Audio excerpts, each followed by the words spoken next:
All right. It's another Saturday night. Therefore, another Saturday night Shoot the Breeze. I want to thank everyone who will attend tonight.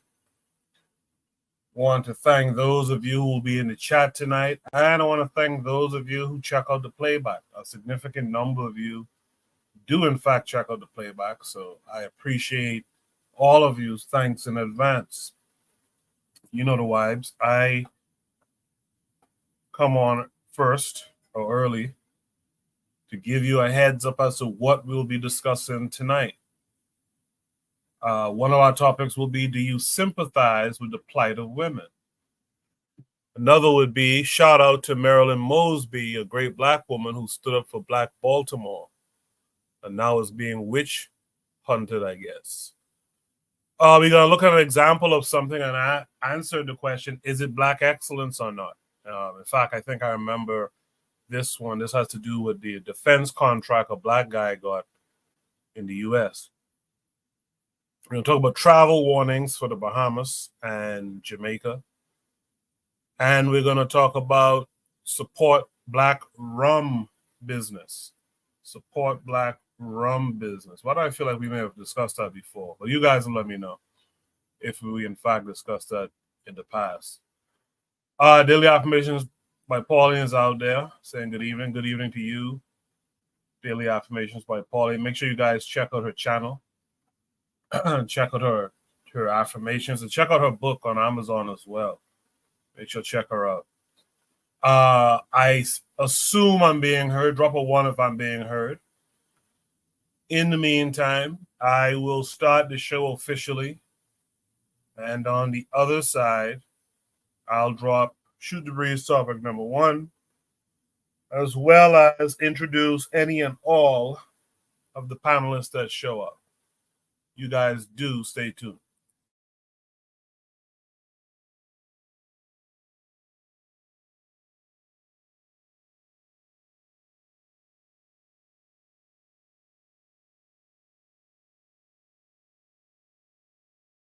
You are listening to the Bitter Medicine Podcast on KWAZ Radio.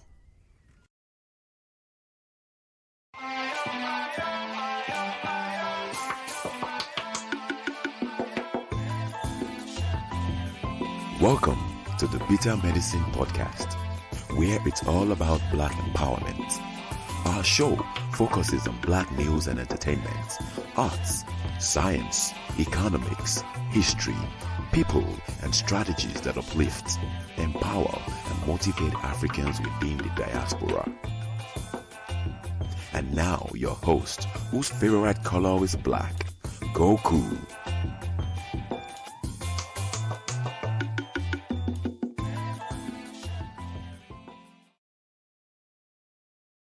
Welcome back to the Bitter Medicine Podcast. I am your host, Koku.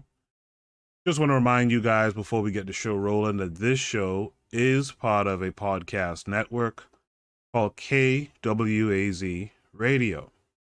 There are other shows on the network you are invited to tune into. This is D Webb with the Harsh Reality Podcast, asking you to tune in where we tackle the news of the day that affects our community, only on KWAZ Radio. Peace, family. This is Oni, inviting you to listen to the Pro-Black Perspective, where black problems are addressed with black solutions. Greetings, fam. Tune in to The Learning Curve with me, the Revolutionary Matron on KWAZ Radio. You are listening to the Bitter Medicine Podcast on KWAZ Radio. Yes, indeed. Welcome back to another episode of Shoot the Breeze, a segment of the Bitter Medicine Podcast. I am your host, Koku. And let me introduce my first panelist of the night, Buana. Buana, how are you this week? My good brethren, I'm good, man. How are you? I'm hanging in there. I see our names. I see our names getting slandered during the week, but we'll talk about it. Get called again. It get called again. Hey, Koku, listen, brother. Continue to do the work, the good work. Your name will get you. This ain't the first time your name get talked to badly. Continue to do the work. Stay focused, brother. Don't watch left and don't watch right. Stay focused. It's about the people. It's about what we doing. For the one individual who's slandering us is another individual who's talking about us. Very good. Don't worry about it. Let's continue to do the work, brother. Don't worry about it. People can talk with you anyways. Don't worry about it. Just do the work. Yeah, no, I ain't stressing. I ain't stressing. I just took note of it when I heard it, once again. That's what I do. I take note, But yeah, thanks for coming through again, Buana. Buana, looks like it's just me and you to start the night, but hopefully we'll see some of the other regulars here. And by the way, guys who listen, hit the like button, share it to your social media, and all that good stuff. Talk up the show. Let people know that it's actually a good time, regardless of some of the foolishness sometimes. It's a good time here. So please do that for me. I'm going to drop Shoot the Breeze topic 1 now. Shoot the Breeze topic number 1 says, do you sympathize with the plight of women? This came with a link taking us to TikTok. I will share the link with you guys. Let me do that now. And we'll watch the video. And then we shall discuss it.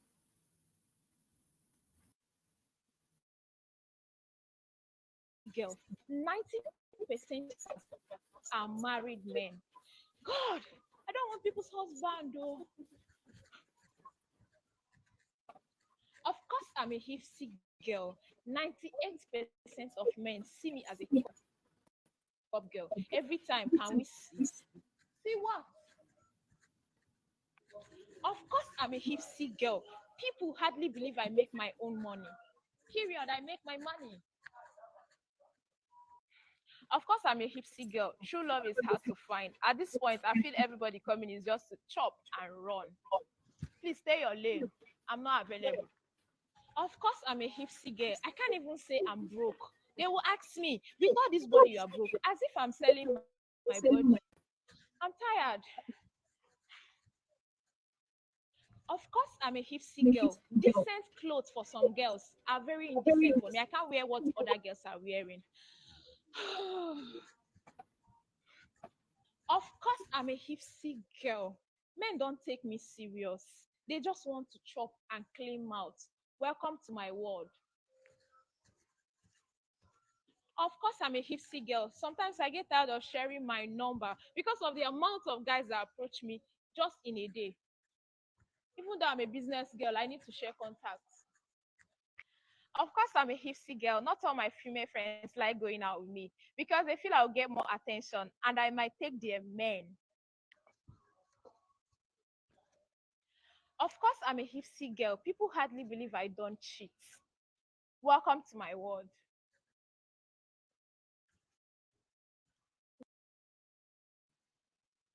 Oh boy.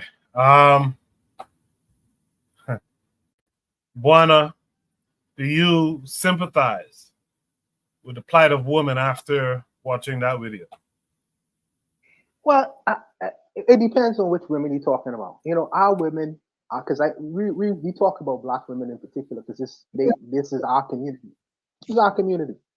So for what I could see, I think that more sympathy is really to be placed on not necessarily the female, but really the men, because the men are in a position where it seems like we are struggling. The sisters, a lot of them, not everyone, but it seems like the sisters have been for a short space of time. I feel like they are doing wonderful things within our community in terms of education, in terms of business. Of course, we're going to look at. I sympathize with the fact that when men see them, they only see their physical beauty, their physical beauty. But there are other aspects to black women that should be appreciated and should be understood. But we live in a real world. We live in a real world where men are drawn to certain things based on their eyes. Unfortunately, that's the world that we live in. In Islamic worlds, they cover up the women. So, and the idea behind that is you are able to see more things outside of her physical beauty or physical prowess.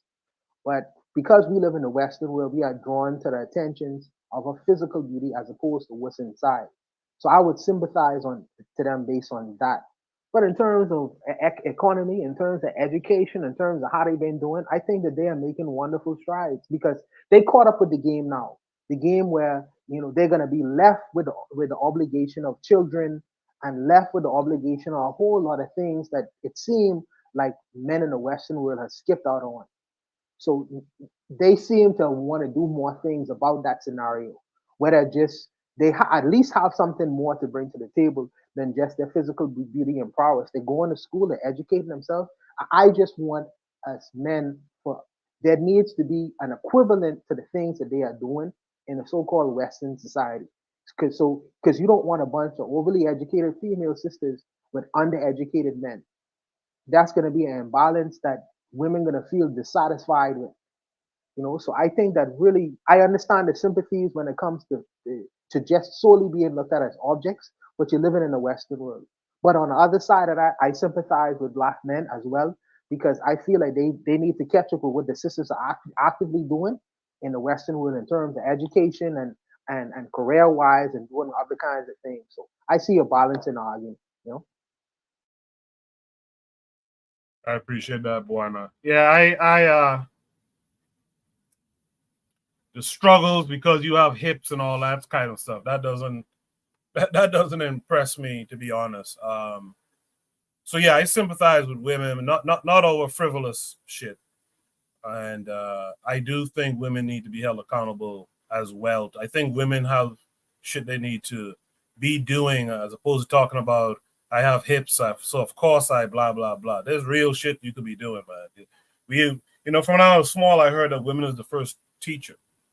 Go out here and help teach these form communities of teachers and help them. But as far as other things in life, other hardships, I absolutely sympathize with them. In the chat, Trigger Happy 262 Plus says we have to get back to our traditions where a woman was also ugly if she had an ugly personality. If everything is holistic, that helps in the type of men and women we want in society. He says, to be fair, I think this woman is on the continent, probably Nigeria. I appreciate that comment, Trigger. Let's welcome in our boy Oni this week. Oni, how are you? Hey, what's going on? Can you guys hear me? Yeah. All right, cool. Yeah, we got you. I'm cool. Good. I decided not to hold I decided not to hold the mic today. Decided not to do what? Hold the mic, make the mic all solid. Oh, okay. Yeah. We didn't get no mic. Yeah. All right, cool. So do you sympathize with the plight of women? Should be topic number one. What say you? Well, I mean, I don't mind the video. Yeah, I mean, look, I think it's I'll be honest, because like I said, this is in the continent. A lot of what we know from women in the West is different from women in the continent. So there's no high graduate rates and higher income type stuff. Most people are kind of broke there, and unfortunately like there's also like a lot of sexual abuse, in the sense of forcing employees to have sexual favors in order to like advance your career or to keep your career, which is it's actually a normal thing, and it's probably normal in human society at one point, or at least I could say that I know that the Maurice Bishop spoke about it in his speech down at Hunter College in New York. That's what was happening in the Caribbean islands at that time. So that is continuing. It's you do hear a lot of women say, hey, this is how it is. So I do kind of sympathize. I keep saying it's weird being hands free. I do kind of sympathize in the sense of I don't approve of, like, let's say, sexual abuse or even people just looking at you, just trying to smash and dash, which would be more common with a beautiful woman. I kind of agree with Trigger in the sense of they could be just bragging and all that kind of stuff. But seeing the life of people, you know, I guess you could say secondhand, maybe firsthand, but seeing the life of people, yeah, I could definitely see how in a weak economy, um, women are pressured towards, the selling of their bodies, and pressured even more so if they are, if they have a body, you know, men want to buy. Um, so yeah, I think there is a need for, I think there's a need for like economic improvement in the way that, uh, like black women would have, well, not just black women, but black men, black women would have opportunities, uh have economic opportunities, economic prospects, relationship prospects that are beyond the physical. But right now, yeah, I mean, I kind of do sympathize with, uh you know particularly beautiful women, I guess. I kind of sympathize in the sense of, we haven't done enough on the continent, in order to, give them that sort of economic, space, you know. And of course, I'm kind of, nowadays I'm kind of more partial towards, men getting up and, getting their, like, having their shit together, foremost. But especially in like a weak economy, um, like that's even harder. It's harder on the women when the men are in a weak economic position. So I think that, yeah, I definitely would sympathize with, I sympathize with everybody in a poor economic state. That's all I would say. Appreciate that, Oni. Let's welcome in our boy Black Steel this week. Black Steel, how are you this week? I'm doing good. How's everyone doing tonight? I'm hanging in there. I appreciate you coming through. No, What's going on, happy to Black be Steel? here. What's happening, bro? How you doing? How you doing, Buana? How you doing, Oni? So, I'm sorry, I missed the prompts, but I guess I can if play it she's again. yes, please do. I want to see. I'm sorry, I was distracted by the Nyash, but go ahead.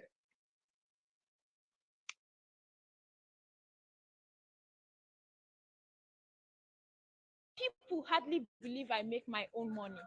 Period. I make my money. Of course, I'm a hipsy girl. True love is hard to find. At this point, I feel everybody coming is just to chop and run. Please stay your lane. I'm not available. Of course, I'm a hipsy girl. I can't even say I'm broke. They will ask me, with all this body, you are broke, as if I'm selling my body. I'm tired. Of course, I'm a hipsy girl. Decent clothes for some girls are very indecent for me. I can't wear what other girls are wearing.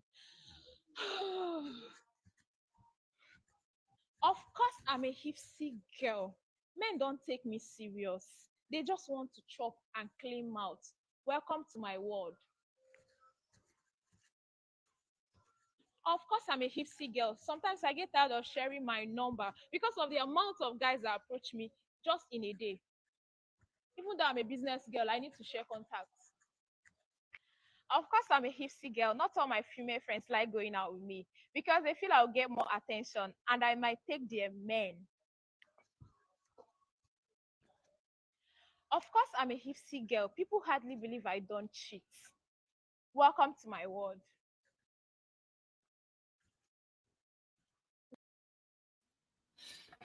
There it is, Black Steel. Do you She's just kidding sympathize with the around. plight of women? She's not. She doesn't have a plight. She's humble. She's bragging low key. This girl doesn't have a height. I bet you money she wouldn't change her. She wouldn't swap places with no girl with a flat ass and an ugly face. She wouldn't change places for anything in the world. She's just bragging. You know what? I get it. I get it. She's if her phone was dry and dudes stopped paying her attention, she would probably, want to hang herself from a high tree. But no, I don't. There's no plight. She's just running her mouth. I honestly, I think this is attention. I've seen a couple of these skits going around where people say, "Of course I'm blank," and they say something stereotypical. So, I think it's what it is. There's no real plight. I guess if she's complaining about pretty privileges, oh, I'm pretty, oh, I have a big butt, men don't approach me and take me seriously. Like, what a problem to have, man. I mean, there's people in this world who don't have food to eat, who don't have legs, who are in prison for unjustly. It's not really anything to it. I don't really feel like it's no plot. I think she's just being, kind of like tongue in cheek. But yeah, I don't think she would trade places with anyone who's less attractive than she is at all. Anybody who didn't have the body she has, she wouldn't swap places with them. I'm sure she probably has a dude, who probably gives her money and treats her like a queen. We got some women. There's some real issues going on with our sisters. Real issues. Black women have an incredibly high maternal mortality rate. Violence against women. There's some real issues going on with our sisters. Having a pretty face and a nice shape ain't one of them. So I'll leave it there. Thanks. Anyone wants to add any last thoughts to the prompt? And thanks for that, Black Steel. I guess I agree with Black Steel. 99 pounds and the Nash ain't one, huh? All right, let's go to Shoot the Breeze topic number 2 tonight then. Shoot the Breeze topic number 2 says, shout out to Marilyn Mosby, great Black woman, who stood up for Black Baltimore and now is being witch hunted. This came with a link. I believe it's to YouTube, I'm correct. So we'll watch the video. And on the other side of it, let me get...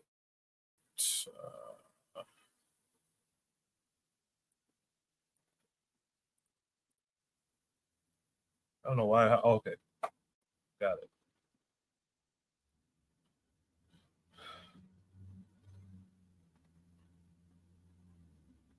Ms. Mosby, how do you feel about your testimony so far? Grateful. The jury heard Marilyn Mosby's side of the story on day 7 of her federal mortgage fraud trial. After taking the night to think about it, she took the stand just after 10 a.m. And during roughly 2 hours of direct testimony, she defended herself by blaming others. You put your trust in a number of people, didn't you? Her public defender, James Wida, asked. Yes, Mosby answered. Is one of those people your husband? Yes, she answered. Ex-husband Nick Mosby under the bus, along with her mortgage broker and her realtor. At the time, Wida asked, did you feel you had good reason to trust the people you did? Yes, Mosby answered. Sitting here today, do you think you have less trust because of that?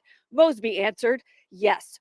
Mosby said they're the reason she believed she didn't have tax debt and that she qualified for second home mortgages to purchase 2 Florida vacation properties, a home in Kissimmee in September 2020 and a Gulf Coast condo in February 2021.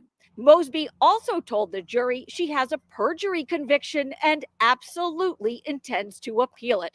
Ms. Mosby, why are you testifying today? Her lawyer ended with. Mosby told the jury, because I regret not testifying before, and I want this jury to hear my truth. Just before 4 o'clock this afternoon, cross-examination got underway, and there was tension at times. Ms. Mosby, that got pretty heated. Marilyn Mosby told the jury, quote, I did know we had outstanding tax liability in 2020 when I signed the mortgage applications to purchase the home in Kissimmee, Florida. Cross-examination will continue when this trial resumes tomorrow morning.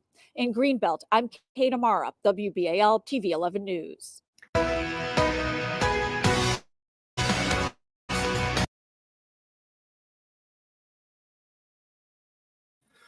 So for those who might not remember, if you remember back in, I want to say it was 2015.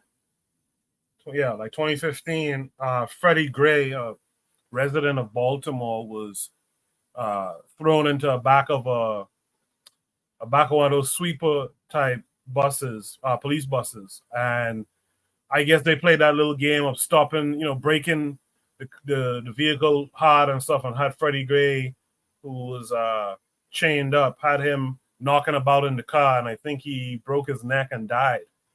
And Mosby was the district attorney or something like that at the time, and she, the state's attorney, and she went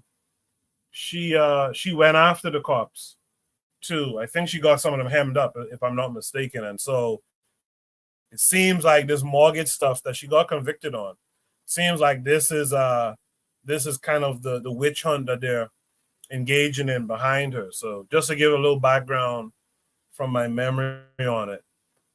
With that said, Black Steel, what say you to Marilyn Mosby being witch hunted, seemingly witch hunted? Well, yeah, I agree with you, Coco. That's definitely what this is. You know, when you go against the thin blue line, when you hold them accountable for their crimes, this is what happens. They go the police force, the institutions of law enforcement go after you. That much is pretty obvious. I see here that's kind of what's happened. This woman actually tried to do something good for the community. They're convicting her on this mortgage fraud, whatever the crime is, and this is something I see happen with many Black politicians when they try to do something to challenge the status quo or go against the powers that be. They stick their neck out and they get their heads chopped off.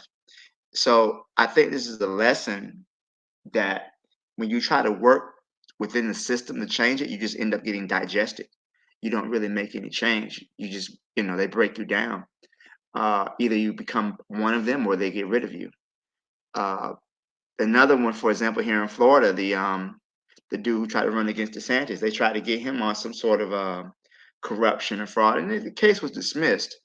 But when you're a Black person working within these systems and these institutions of white domination, trying to make changes, you're going to have this type of problem, which is unfortunate. But I think she did the right thing as far as trying to get fed, trying to get justice for this young man. I don't think any of the cops were ever convicted, as far as I'm aware of. But I do understand that she was in her time. She did bring charges to these people. So I'm sad to hear what's going to happen to her, but I definitely understand, how white supremacy works. And I'll leave it there. Thanks. Be careful saying white supremacy now. Oni, what say you about Marilyn Mosby here? Yeah, I never really heard about her. I mean, from what I could get, she's she stood up for Black folk, and then the city's coming after her. I mean, okay, and then so they set her up. That family set her up or some shit. Like her husband set her up. Is that what she was saying? I don't. I mean that's like that's what I would expect. Here in America, I would expect for the city. I mean, I a lot of times we see this countless times where white folk bring the hammer down, and this is why I tell people, when you're in a country where white folk can bring the hammer down, and they regularly bring the hammer down. It's not like, oh, okay, we did something to another country, blah, blah, blah, blah. I'm talking about like this is white folks' home base, right? If you in a home base, like at some point you gotta, that's your choice. You know what I mean? They're gonna tell you to toe the line. And if you say, look, I'm not gonna toe the line, that's fine, but expect repercussions. That's the sad thing. That's why for me it's like, it's just repatriation. It's really just going back home. Because like for me, I can't tolerate them. You know what I mean? Like other people can tolerate them, so I get it. Like white folk, like a lot of people are like, hey, white folk not that bad. And if they are, a little bad on me, that's fine because I could at least, I know how to slip by. Okay. But me, I can't do it. So for me, it's all about being in Africa. That's it. Because if it's the case that you could be a successful lawyer, do your damn job correctly, the city is wrong in how they killed that Black boy. If notwithstanding that, they still going to come after you do the right thing. That's just not a country that I could. That's not a space that I could be in. And I feel like Black people should look at this in that way, you know. They should look at it in that way. I mean, because here you got, you know, they showed her husband. It looked like her husband was a Black man. So you mean to tell me that your husband set you up? You know, like that's just unreal. Your husband sets you up. Like I don't know if people, because and apparently her husband for years. Like you said that, you know, she did this from 2015. She might have been married before that, and the husband was, you know, delinquent in 2020 and still was like, hey, sign these papers, type shit. You know, that's some old, like, if this is a setup, and I'm not saying it's a setup, I'm just saying if this is a setup and you got set up by your own husband, the guy you sleep with at night, the man who rubs your back, or you know, the man you cook for, the man you order with, the man you watch Netflix with, you know, all that shit. If your husband could turn against you, right? There's no reason to be in that space. You are in a compromised situation. I don't know if she has kids, but just imagine you have kids with a man and he still turns on you. Like, no loyalty to the race, no loyalty to you, to the family. That's some devastating. I just couldn't.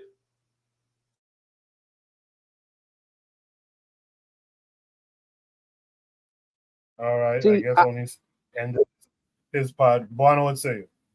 yeah, so she is being witch hunted, absolutely witch hunted, and there are repercussions for the so-called idea of standing up, Black community, and I'm asking myself, where's the Black community in all of this?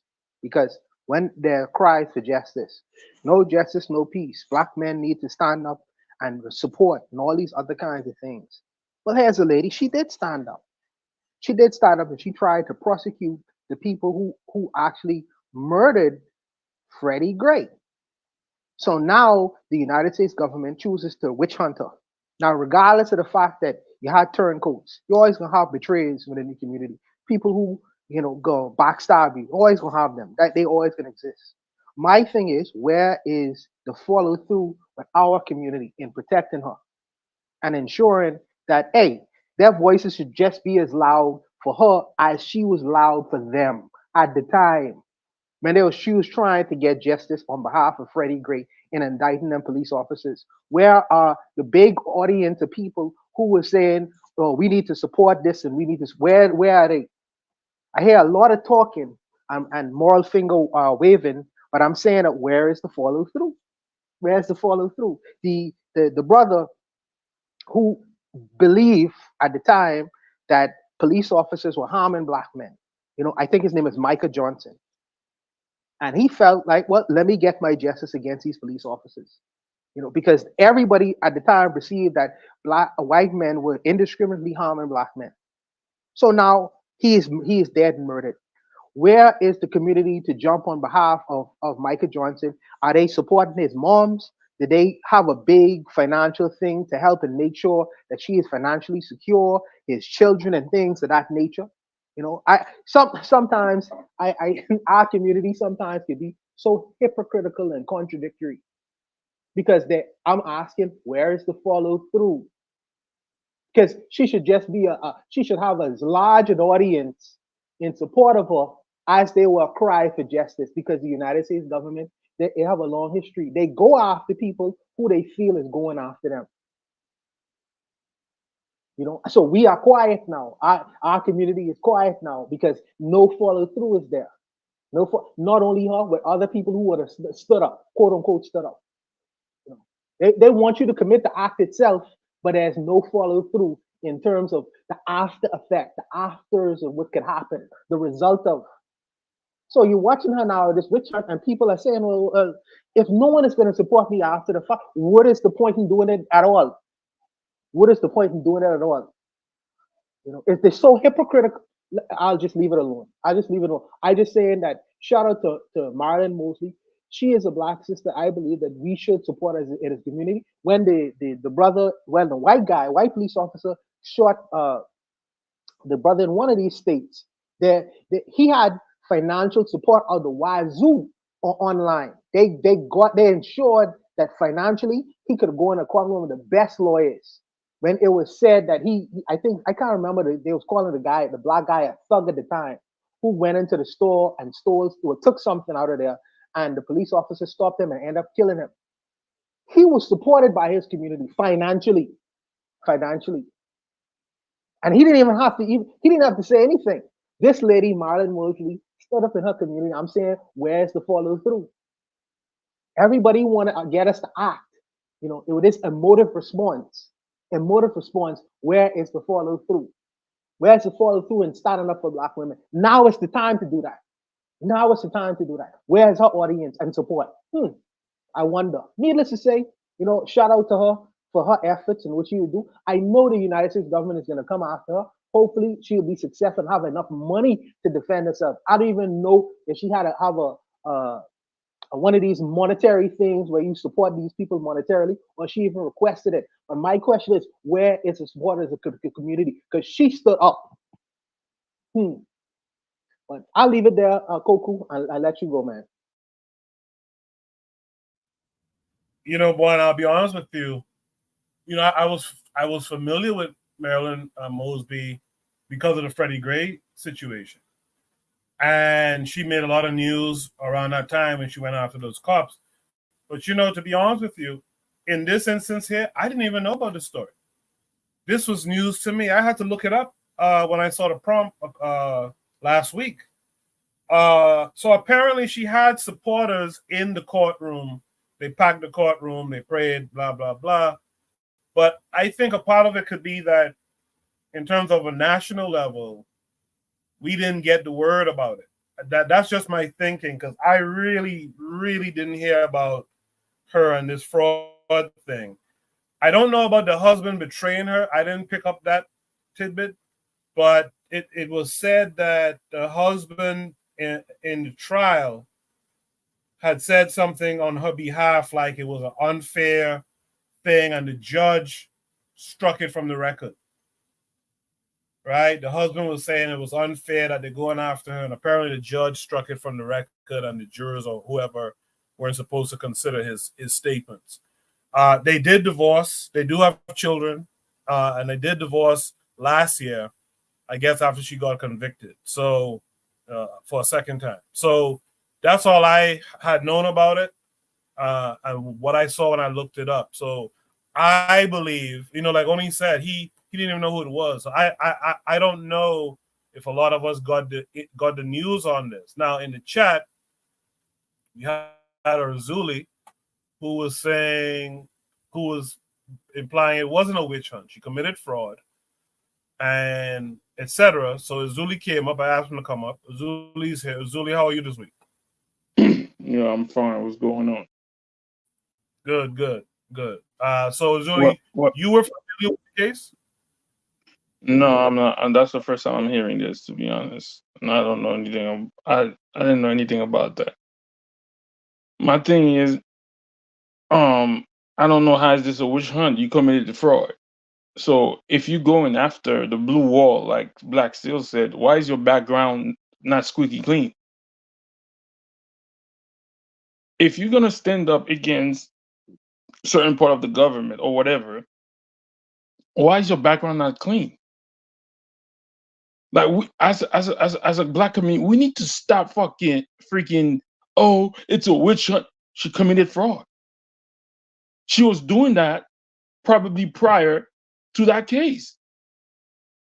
So now, if you're doing this and you know you're gonna go after, and I don't know if she went after them personally or if that's what the DA wanted or whatever. Picked up the case, went after the guys, Freddie. But my girl, why are you doing this in the background? So you're gonna attack one of their people? You don't think they're gonna go fishing in your background? Just like the same thing with the lady that was trying to persecute Trump. Yo, you going after certain people, but your shit is not clean? And then not, and this is the thing I see. Oh, support her for what? If it wasn't her that was the DA, another person would have prosecuted those police officers. She don't get any kudos for them telling her what to do with her job. So now we're defending this lady because she went after the cop. That was a job. And then it's a witch hunt because she's a black. Yeah, can we stop?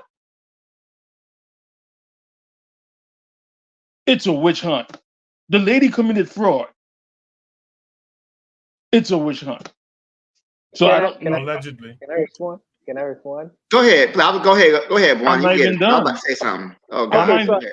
Sorry, Can't say Rudy. much Go ahead, more. brother. Go ahead. Finish, brother. Go ahead. I'm saying whether it's a witch hunt or not, why do you put yourself in this predicament? It's just like I forgot we were talking about a couple of things. There was this politician. He's trying to be he's doing this and that and the third, but his background is not clean. If you're gonna if we're gonna give her the credit, like, oh yeah, she chose on herself to go after those police officers, cool. So what did you think was gonna happen when you did that? You don't think they was gonna sniff around to make sure everything that you did, you should have dotted your eye? No, because all these people are technically all on that greedy shit. Oh, I want to have big houses, big this, big that, so I could look good. There you go. But now we on here talking about, oh, she's being witch hunted. Okay, maybe you're right. Maybe if it was one of their peoples, maybe they wouldn't go after her giving, because I just saw something that she might get 40 years. Maybe they won't go for that. Maybe she'll probably get 2 to 5. I don't know. But if you're going after somebody, if you're gonna throw a rock at the throne and you're not squeaky clean, it's gonna be easy for them to do that to you. That's all. So before Black Steel and Buana go, let me just quickly say that, two things can be true here. It can be that she went after the cops because she believed in that. She believed in justice for Freddie Gray. And it could also be true that she might not have been doing things above board. Maybe that's true. I don't know, right? I don't know the details of that case. But because she did what she did with the Freddie Gray thing, it could very well be a witch hunt. And maybe they uncovered some discrepancies or something and blew it up. I don't know.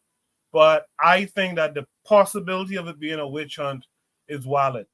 And it's something that we should take note of, like Oni said earlier, that when you throw the stone out here, this fucking white boy has the ability to come and still hem you up afterwards. And by the way, that's what I've been saying on Shoot the Breeze for the longest time.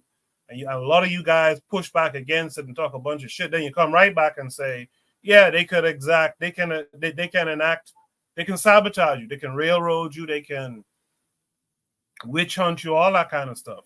So I will say to Azuli's point that it is possible, Azuli, that this is a witch hunt. Now, the other stuff, I don't know if she did wrongdoings or not. I can't say. But if she was doing wrongdoings, and I'm speaking hypothetically, if she was doing wrongdoings, like you said, she should have crossed her T's and dotted her I's. Let's hear from Buana, then Black Steel. Yeah, so one of the things I would want to say is, do you have to be squeaky clean to say that something is wrong? Do you have to be squeaky clean to fight for justice in the United States? When the person who is accusing you, and so they say in the courtroom, they say that he who comes before the court has to come with clean hands. Okay, so if the person who is accusing you don't have clean hands and you have clean hands, it shouldn't be a court case. But I'm asking whether if a person doesn't have clean hands, whether they could say or want justice for a particular thing. Like if a female who's a prostitute, I'm gonna use an example by the way, and this may be gaudy, but a female who's a prostitute, let's just say she is raped by her John on the street, right? She great by her John on the street.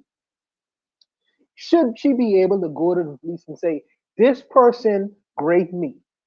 Or because she was engaging in prostitution, she shouldn't have nothing to say because these are the things that come with being a prostitute in the street. I don't think so. I think that they can be violated, and two, like as only Bitter Mad was saying, two things could be right at the same time. But let me also read exactly what she was convicted of. She was convicted of one count of making a false statement on a mortgage application. In a split verdict, by the way. That's what she was convicted of. Well, she ain't convicted. She got. Nah, bro. Stop. That's not what it But is. this is really A, I never a I never former interrupt top a you. former top It's really I prosecutor interrupt for you the one time, city. bro. I interrupt you one time, brother. I stop myself. I stop myself. So I'm saying that two things can be right at the same time, And also, let me say this. Let me say this. Is there a possibility that people tell lies on you and you could be convicted of these lies? Does the United States have a history of doing that? Does the United States government has a history of contriving things that may not necessarily be true? Marcus Garvey was convicted of fraud as well. Let me just put that out there. Marcus Garvey was convicted of fraud as well. Was he trying to commit fraudulent actions? Did he commit fraud? I don't think so. As a matter of fact, this is the reason why they're trying to get a pardon against him right now. The U.S. government hands ain't so clean, brother. Sometimes it can be extremely dirty in the terms of the accusations. And they can be very intentional in doing what they do because they try to go after the people who they perceive as going after them. I'm telling you, brother, you know what I mean? Like I say, I understand how it looks on the face of it, that she committed an act and all these other kinds of things like that, brother. But sometimes it don't go so.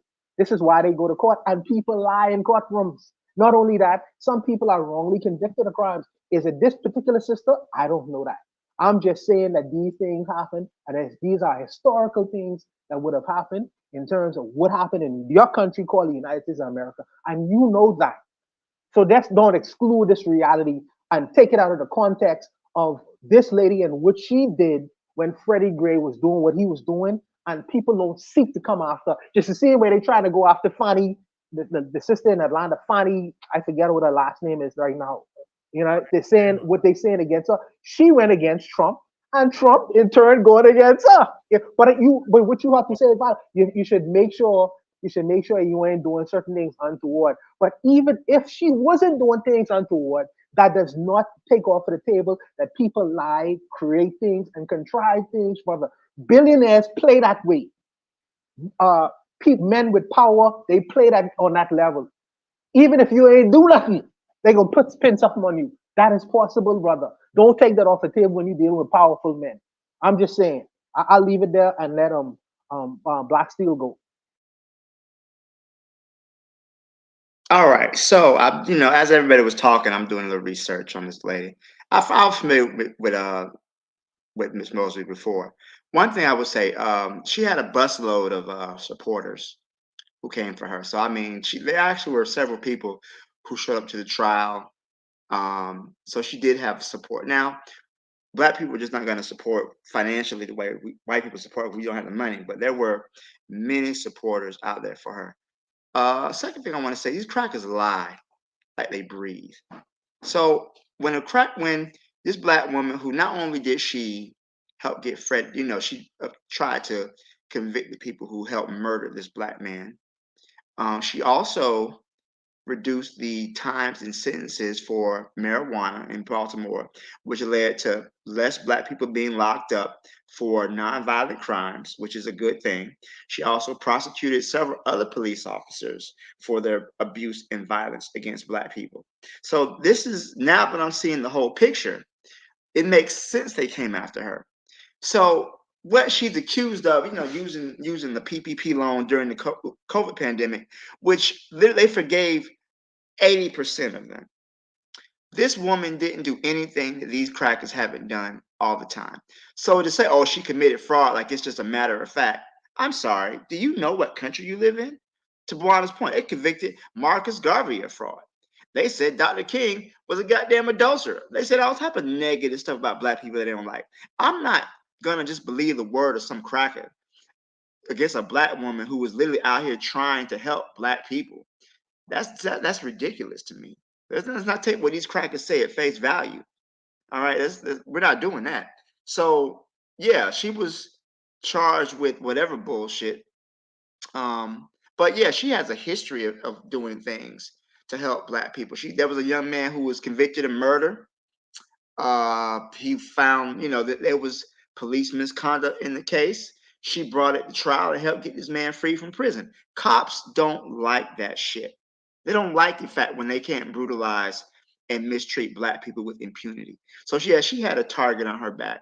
So yeah, I'm not gonna believe what the cops say just because they say it. I'm sorry, the police, they lie too much. I'm sorry, we not take what these crackers say at face value. I'm not doing that. So yeah, but yeah, she did have support from the community. Maybe not as much as because we're not in Baltimore. I know I'm not in Baltimore. I think this case could have been made more aware. But yeah, I'm not gonna believe what the fuck they say, just because they say, especially the Baltimore PD. Did anybody watch The Wire? I know you saw that show. That was hello. I'll leave it there. First of all, this lady, a former top prosecutor. First of all, let's stop acting like she chose to prosecute those officers. She was told to do that, just like she would have been told to prosecute a Black man that didn't do shit or a Black woman that didn't do. So that was her job. They told her to prosecute that. That was part of her job. And number two, But how do we know Shorty, that, though? How many times do cops get prosecuted for killing Black people? That doesn't happen. That literally doesn't happen. That is special. They don't do that. What do you mean? They choose Black people, Black women to prosecute. That's a political move. They use her.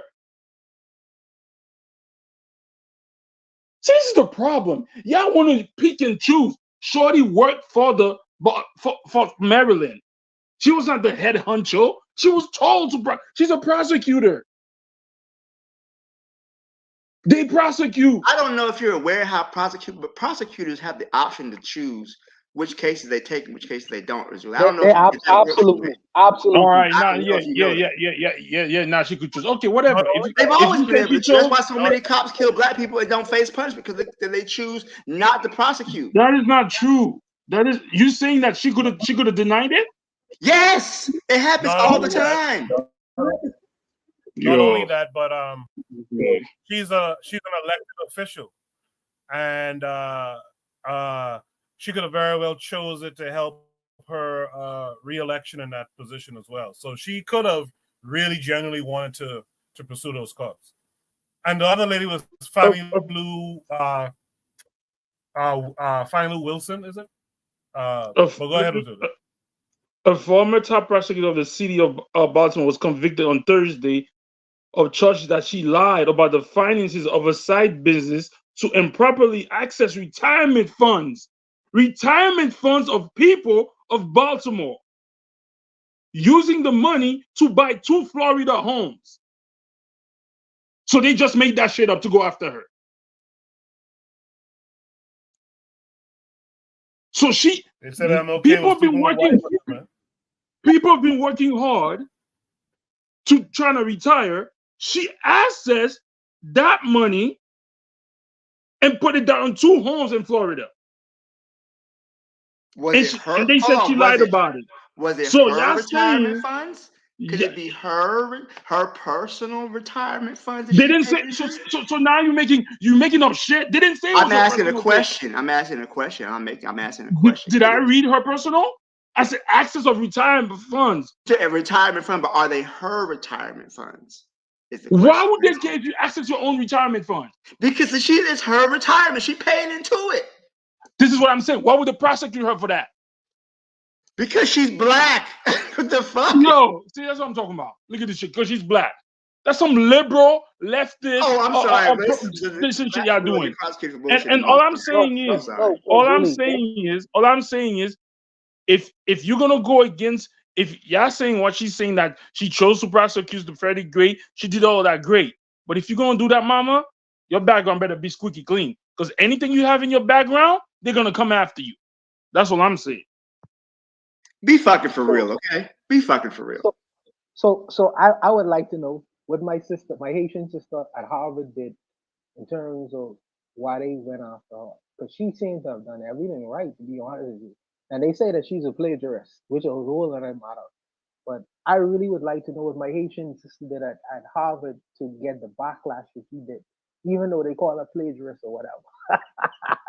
That's a whole other matter. But I really would like to know what she gonna do. You know, I don't know. I really don't know. But like I say, I know that the United States government, they are willful and they tell absolute lies on individuals. And sometimes some things may appear to be a particular thing, but maybe it's the responsibility of all of us to go through the facts of this case rather than just using the newspaper reports and how things are reported. Because how things are reported may not necessarily be how the actual facts of the case were. You know what I mean? And listen, man, let me tell you what juries. Some of these people on juries, they're drunks, they're alcoholics, they're pederasts, they're all manner of different things. Some of them are very extremely ignorant. Just because what I would say is I would just hold my judgment because I do need to read more about the facts of the case. And Arzuli is right in that regards. I need to go into the details of what specifically happened to address this issue. All I really see on the face of it is this particular sister and what she would have done prior to, and what is the result of that. And I also see it in the Fani sister case with Donald Trump, and I also see it in another particular prosecution of a black female. But what's this? Who's the mayor of New York City who just lost? She lost just a big. He just lost a big case. White guy. He was the mayor of New York at 9/11. What's his name now? Your brothers know who he is. Giuliani just lost a case for millions and millions of dollars for two black women who prosecuted him, who basically they said that he was slandering their name, defamation lawsuit. He was slandering their name, and he lost a multi-million-dollar case. I would really like, because I know he's gonna go after them, and because the case was decided against him. But like I say, these people bring down the government of the United States against you because they have the power to do it. Now, are these people perfect victims? Absolutely not. Absolutely not.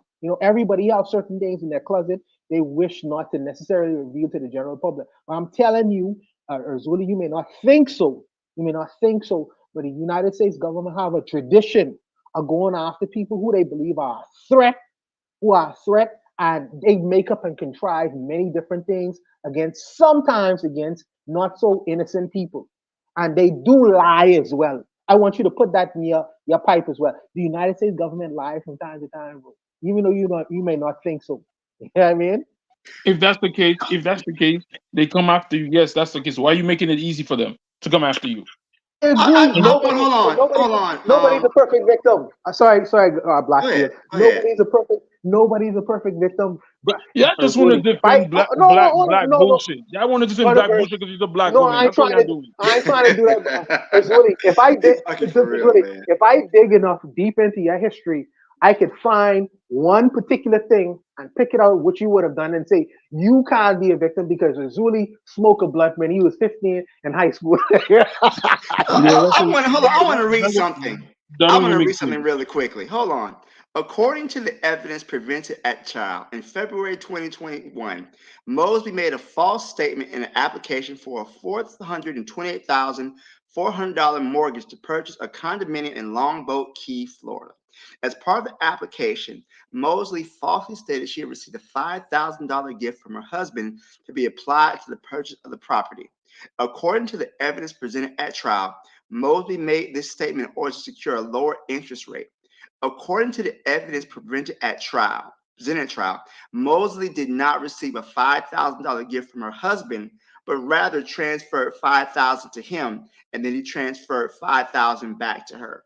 She faced a maximum of 30 years in federal prison for making a false mortgage application. Be fucking for real, y'all.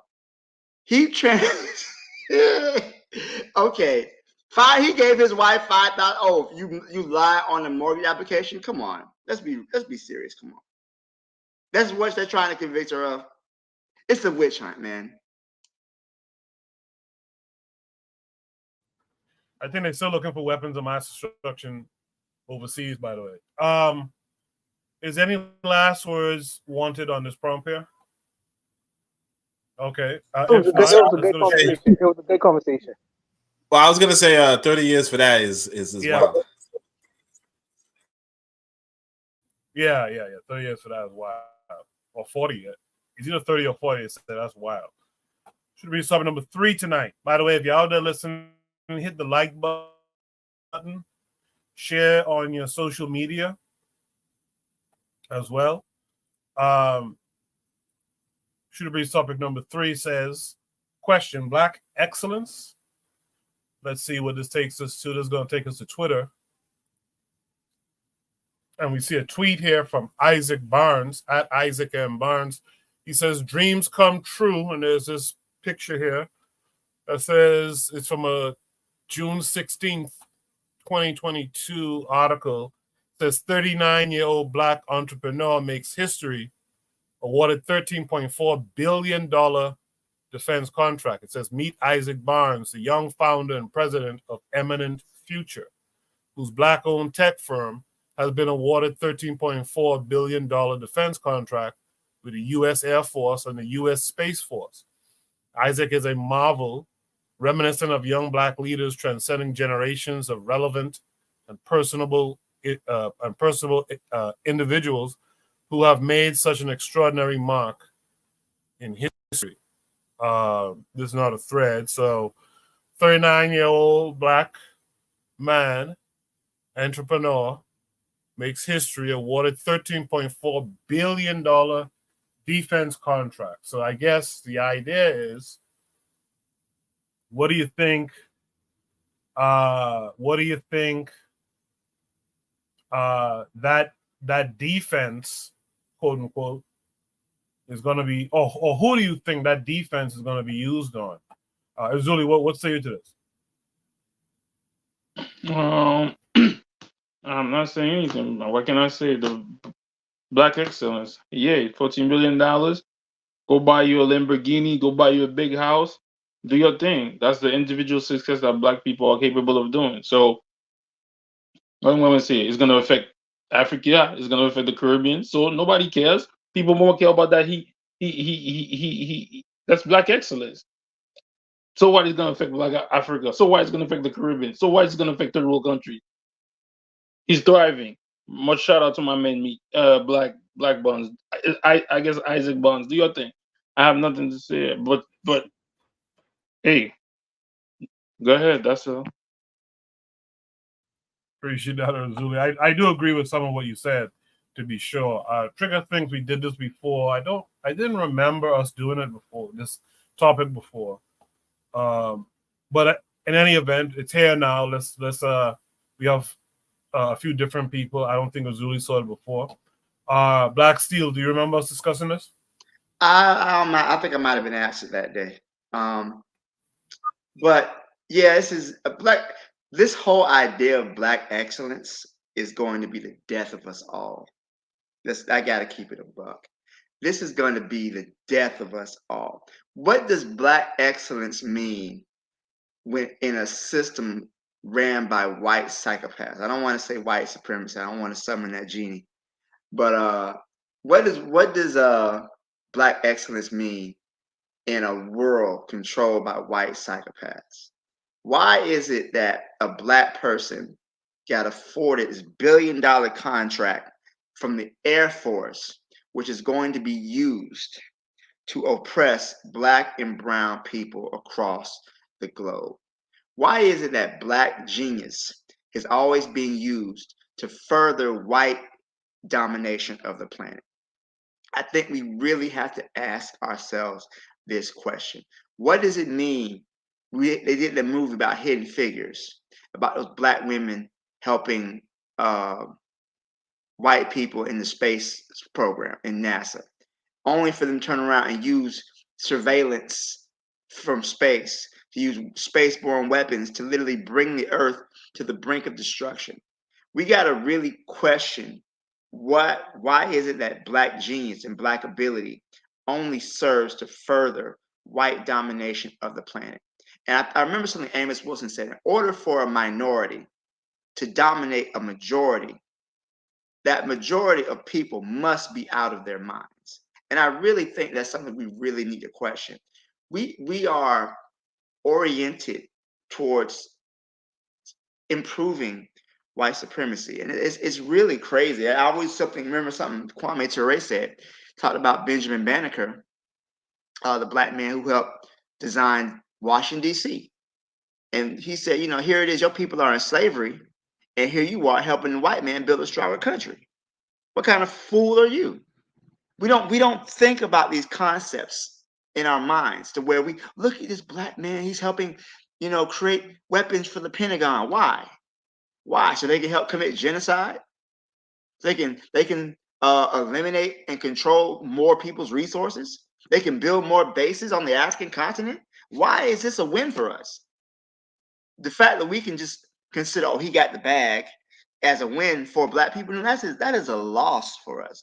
And I think until we really, really sit down and consider this, we're going to continue to keep losing like this. I'll pass the mic. Thank you. Appreciate that, Black Steel. It kind of reminds me of this. There was a time when the matron, myself, Oni, and Webb were doing these spaces on Twitter, and we had this. I had a space one night, and there was a black guy who kind of highlighted that fact about, there's usually a black guy who goes in and brokers these deals, these bad deals for Africans on the continent and stuff like that. That stuck with me that night. And I think there's a little bit of that, I think there's a lot of that going on here too. Coach, the black woman who does the for the press council, the Haitian woman. Yeah, that's a good example of that. Whenever there's some bad fucking news, they got her ass up there.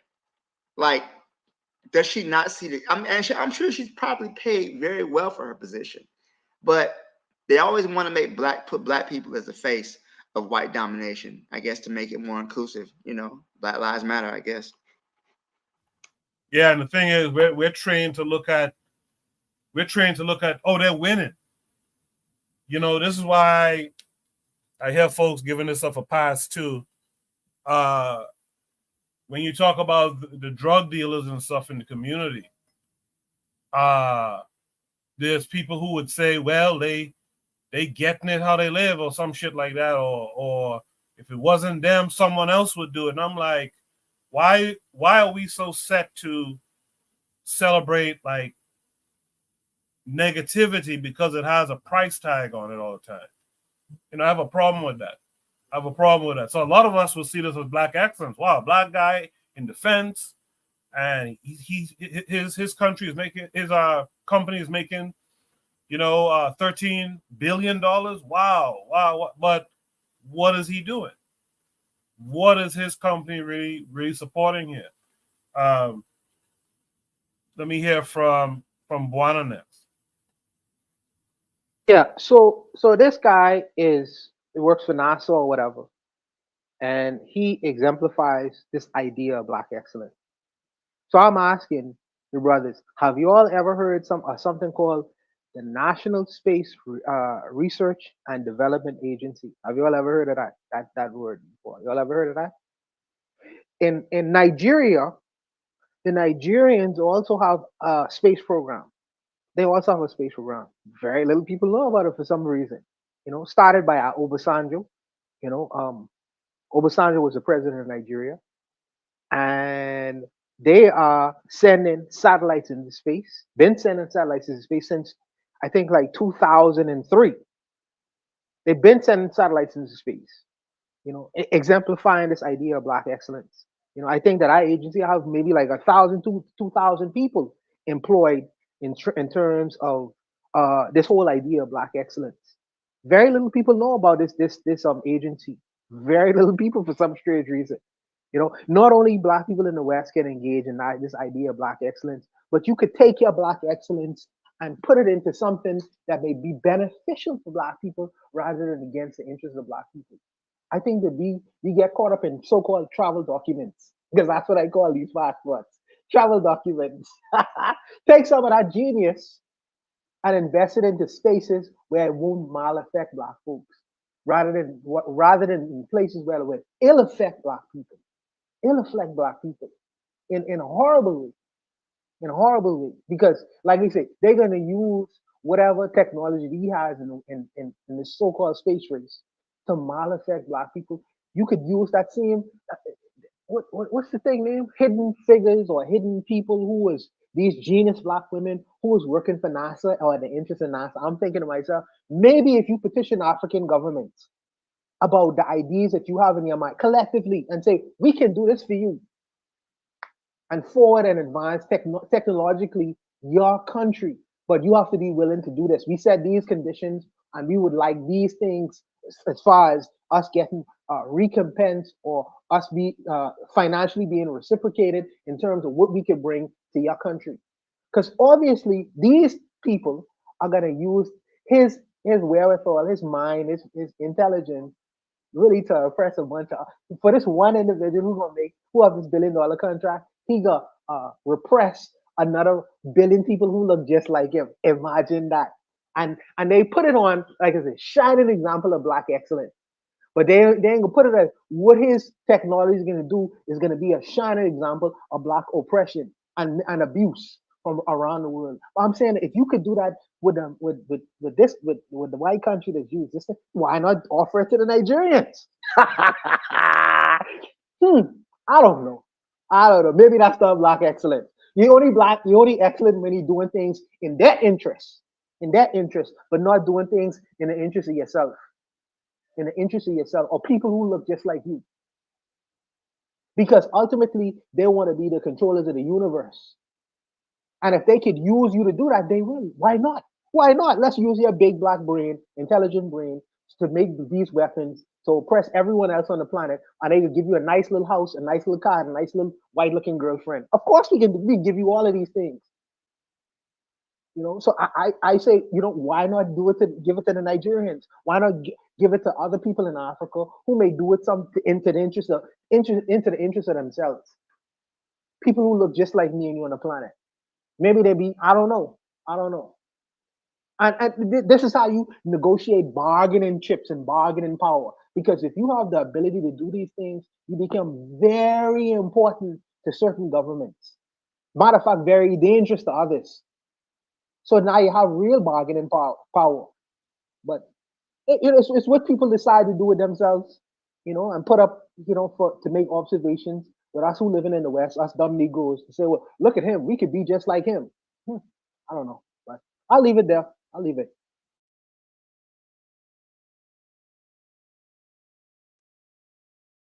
And I think that's a part of that rugged individualism that the matron would usually talk about too. It's real strange stuff. But black excellence, question mark. Oni, what say you to all of it? Yeah, well, this is the thing that a lot of us don't really take into consideration. One, America is the quote unquote Black Americans country, right? And two, a lot of people are going to be loyal to their countries. A lot of people are going to be loyal to their countries. So, even if there was a better deal, it's very unlikely that a Black American would want to, this Black American in particular would want to travel to, an African country and help them or whatever, right? This man, I think he says this is a dream. It's like a life dream. He was young, dreaming about, bombing third world countries or something. That's the unfortunate reality that we live in. A lot of times we want to give other people a pass, or we want to say, hey, we're all victims and, blah, blah, blah, blah. But you got to realize that even if a great number of people are victims, right, there are some people who want what America wants. There are some people who want to be great in America. And we've seen it time and time again. We looked at that video of that judge, the Supreme Court justice, and how he was like, I don't even agree with the civil rights movement. I would rather be a white man, we see just countless examples. I don't know, like the other Supreme Court justice. We see the police chief, we see this, we see that. There are people who are just not friends of Black people. In fact, I remember somebody said this. They said, in order to become an entertainer, like one of those popular entertainers, people look into your background. Kind of like what Zuli was saying about, you should have a squeaky clean background. Some people know that your background is dirty. They know that Jay-Z shot his brother over, some theft or some shit. They know this stuff. The whole idea of, hey, look, they went after Cosby. That was a witch hunt, blah, blah, blah. Cosby had some higher ambition. Possibly. Right? But the other part is that they knew Cosby was drugging women and sleeping with them. They knew it. They know to promote. They know who to select among your people. Because a lot of your people are really good. A lot of people are really good. Really good people. And a lot of people are really bad. And they say, hey, look, you're a bad person. We could use you. One thing we don't recognize. I want to show you this. Really important thing. You go to high school, right? You give a child an essay. You give them an article. You say, read this article, and then write an essay. And then that child will write an essay. But that essay is going to be radically different from the other essays in the classroom. And some of the essays are going to be like, hey, America's the greatest damn country. And I'm so glad to be here, and I can't wait, so on and so forth. I'm not going to say they passed that information along, but you understand? Because some kids are just writing an essay. I really read the story, I don't really think war is kind of bad, but blah, blah, blah. And some kids are like, hey, war is fucking necessary. And again, I can't say, what I can tell you is this. When I was in high school, I was writing some good, thoughtful essays. You know what they gave me? For some reason, they invented an award in order to give me a W.B. Du Bois biography. It's like the history department, special blah, blah, blah. They invented an award to give me the biography of W.B. Du Bois. Why? They don't want you thinking like a Garveyite. That's why. We give our kids over to them, and of course, like I said, they're in America. What else are they going to be loyal to? You're in America, and you're loyal to Nigeria? Don't make no damn sense. You're in America, you're loyal to Senegal? Why? But the thing is that they could see that you have some sort of potential, so they put you through, let's say, 20 years of education, 20 years of miseducation. Then you get out of there saying, hey, because don't forget, you spend elementary school putting your hand up on your chest, talking about I pledge allegiance to the flag for 3 years, 4 years. Right? You graduate, completely loyal to this country. Why not? What other country would be loyal to? Right? And then they say, hey, look, you still, despite the fact that we told you we enslaved your ancestors, despite the fact that, everybody's shouting about this and that sort of forth, despite the fact that you don't got no damn civil rights, you still love this country? You're like, yeah, absolutely. It's the best damn country on the planet. Okay, we could use you.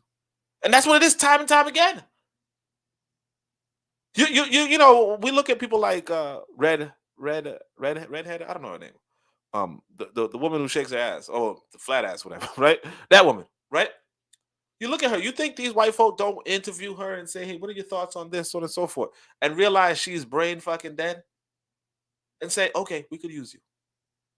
What do you think about having a party at blah, blah, blah? I think I should shake my ass. Oh, okay, really? What do you think about the bombing of Palestine? I think I should shake my ass. Okay, we could use you. Yeah, but I'm sorry for interrupting, brother. I'm sorry. I really apologize for it. But Oni, if your loyalty is killing you, right? And you have decided, well, okay, as long as I have these travel documents, I'm okay with death. Because that's what your loyalty is. It's almost like an abused woman who continues to live in a house with her husband. And he's abusing. One day he will kill you, but he abuses you every day, right? And he said, well, I'm married. I can't go nowhere. Where else can I go? I understand the mental psychology, the pathology that goes into that. But ultimately, that loyalty will lead to, the Germans used to make fun of the black soldiers in World War II. They say that after this war is over, because they used to be in, prisoners of war, they used to tease the black soldiers, like, after this war is over, I'm going to come to America to be your boss.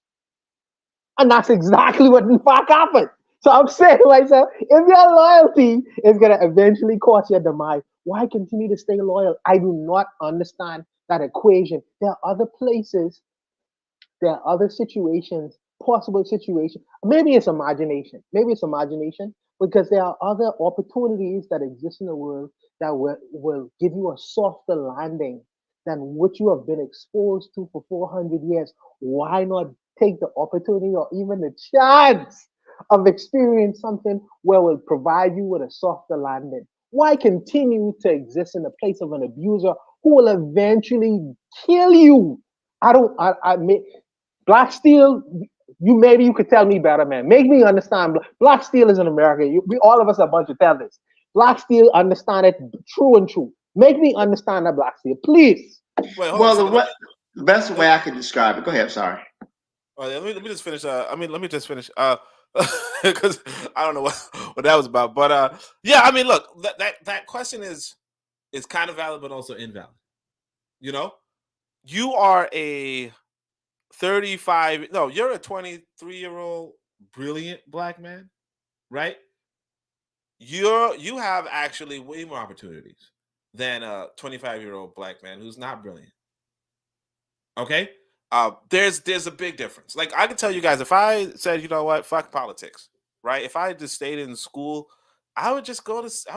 I would have a pretty cozy professorship, pretty damn cozy professorship. I mean, it's not even that hard. And you might say, well, yeah, but they're still, yeah, but you got to realize that if you really look at the statistics, for instance, they say most of the people inside the prison industrial complex, most of the black people being arrested and, time, whatever, most of those people are from the same neighborhood, like from the same three, like let's say in New York, they're from the same three neighborhoods. And people outside those neighborhoods are not in that police state. So if you're a black youth in, let's say, Brownsville, right? Yeah, you're in a police state. Yeah, the police are going to stop you every freaking step that you take, so on and so forth, right? Yeah, you get searched, stop and frisked daily, right? If you're a black person in, I don't know, Bensonhurst, right? Definitely a different area, right?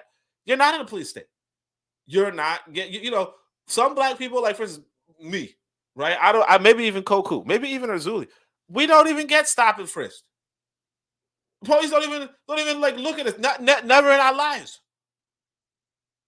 Whereas another black youth, and it could even be a Latino youth, another black youth is going to be stopped and frisked on a daily basis, right? So this guy is saying to himself, look, I can be an asset to the United States, and it's true. You can't get out of line. You got to toe the line. You got to so on and so forth.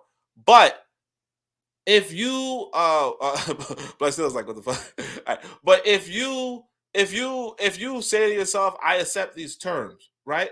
This white boy is going to give you a cozy $1 million, $2 million, $3 million, $4 million, $10 million, $100 million, and you'll be good for yourself. Now, I'm not saying that's what I want to do. I'm just answering the question of why would somebody not why would somebody take this road instead of, say, going to a random African country and hoping to get into their the top secret military. Like, yeah, okay, it's a little unrealistic, but all right, that's all I can say.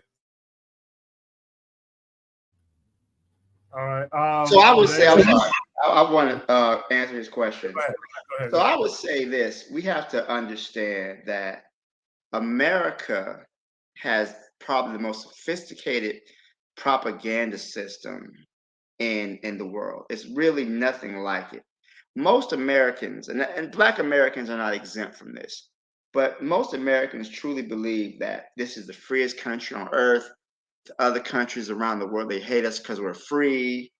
They really do believe that in their mind, that they really spread this information that, oh, look at black people are just so free in America. And this just, now I would say the masses of people, black people, we just live here, to be honest with you.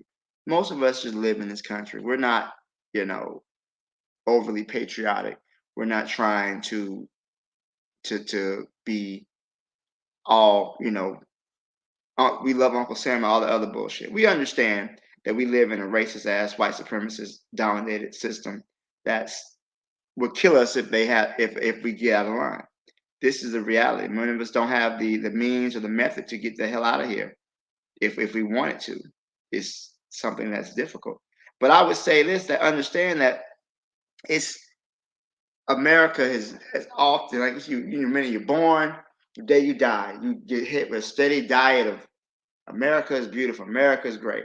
It's not surprising that as many Black people fall for it as they do. In fact, I'm surprised that more of us don't, because there's a lot of us who don't fall for the bullshit. But yeah, this is just really just a steady diet of American propaganda. And here's the thing, it's not just in America. A lot of people overseas, because one of America's biggest exports is media. A lot of Yes, people, sir. they Yes, see sir. Yes, what's sir. going on in the U.S. Oh, these people live nice lives. They live great lives. I was there. One of my ex-girlfriends, she's from New Jersey. She moved here. She moved down here to Florida. Don't She get in said trouble. Don't get in trouble. Don't get in trouble. she said she had never seen poor white people before. She really believed the white people she grew up around had money. White people she grew up, she saw on TV had money. In her mind, she didn't know there was poor white trash. I grew up with white people in trailer parks. I grew up with white people missing teeth, missing limbs because they had diabetes. That is white America. But you don't see it. If you cut on the TV, you wouldn't see that. You wouldn't see Billy Bob and Jeannie Mae and all those other poor white trash living in their trailers and dying off of opioids and methamphetamines. But that is the reality for most white people in the United States. But yet, because of media, you don't see that. That's not the image it portrays. You don't see Black people working 2 and 3 jobs to make it. Black people, living and doing the best they can. No, what is portrayed in the media is the gangbanger, the thug, the criminal, the baby mama. All that stuff is what you see in the media and television. So then, since that's one of America's biggest exports, they see that in the movies and TV show. They think that's the reality. So when we have these Black people who are patriotic, who want to love their country, they've fallen for the bullshit, just like so many other people have fallen for the bullshit. And it really does take I would say this, for most of us, we don't fall for it. Most people, Black people enjoy the military, they're trying to, pay for college. They're trying to see the world. They don't necessarily want to fight and die for this country, but they can't see another way out. And I think it's those of us who are conscious, those of us who are, who are intelligent, I think we have a responsibility to show other Black people there's another way out. I think that those of us who have the intelligence, who have the will and the desire to see our people free, we have to really reach and educate them and let them know that there's more to this system than just giving in and working and trying to find your way in this godforsaken hellhole. I'll leave it there. One of the things I'm gonna be very quick. One of the things, because what Black Steel said is very relevant, because I've been a victim of that, a complete victim of that, because I didn't, until I actually seen it for myself and traveling the world, I didn't know that white people was broke. I didn't know that shit. That's not been my reality. Because as Black Steve was saying, the only relationship I had with these people was television. And the same relationship I had with Black people, by the way, international Black people.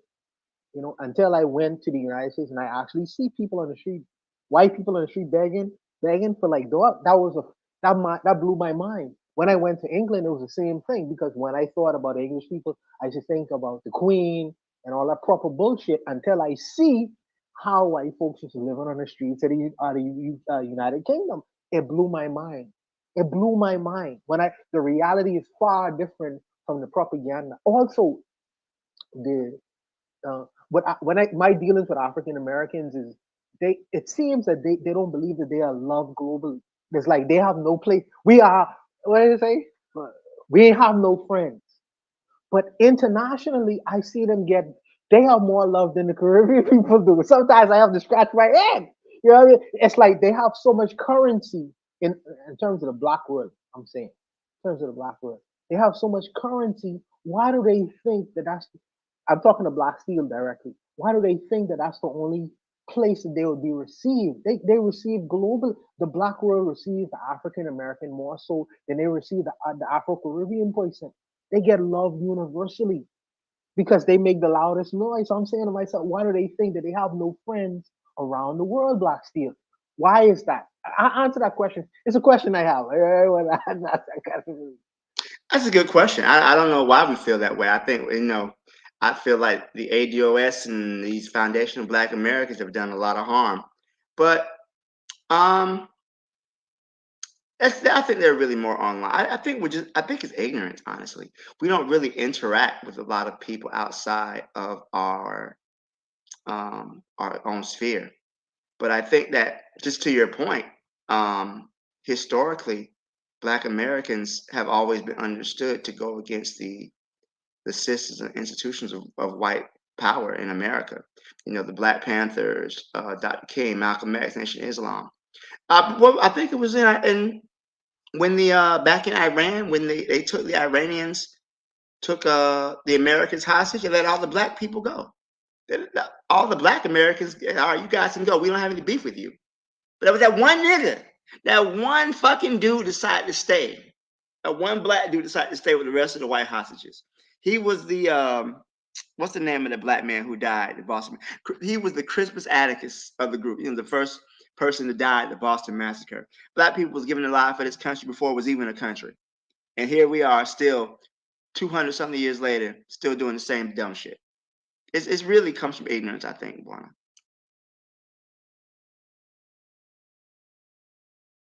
In the chat, there's been a couple of things.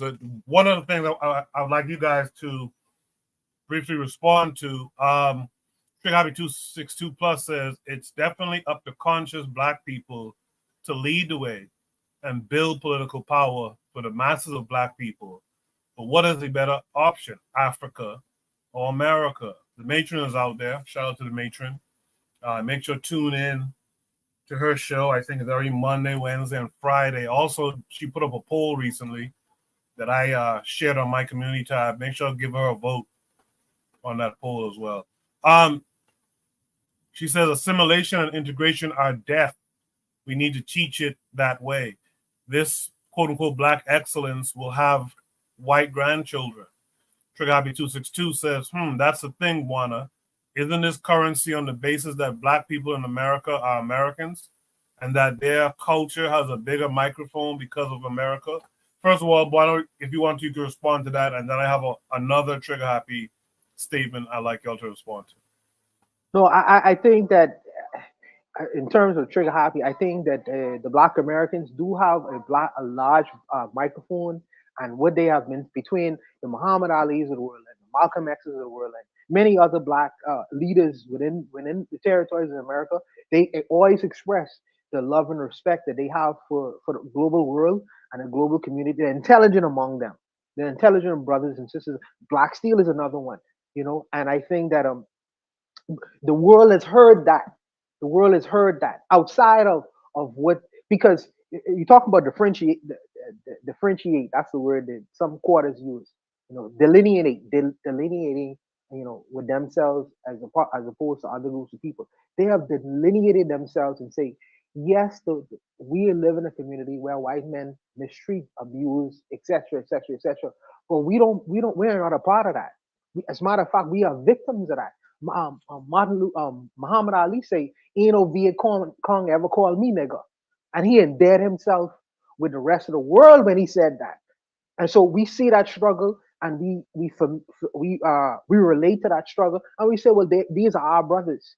They're just in a different scenario than we are. But these, no doubt about it, are our brothers. But now the conversation changed a little bit different, because now I hear some quarters, not all, some quarters saying, well, we are a part of empire. We go along with empire. Y'all tethers over there need to know your role, stay in your space, and don't say nothing when we are doing the empire thing with the rest of the world. Well, that's a new kind of messaging that's given to but I understand that it's only coming from certain quarters, because certainly my brothers like Black Seal don't believe these kinds of things. And even though he's a socialist man, Me and him have more in common than the quarters of the brothers who saying, well, we belong to empire. We believe in what empire believe in. We going along with that nonsense. So this is what has endeared themselves to the rest of the world, to the rest of the world, you know. But I don't know, man. I'll just leave it, man. I'll leave it.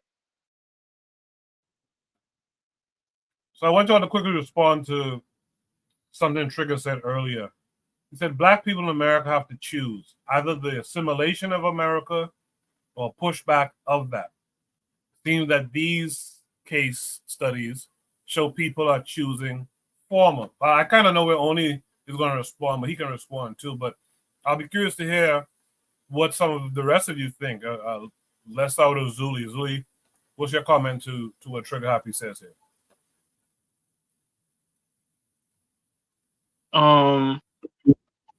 I don't think black people have the testicular fortitude to do any different.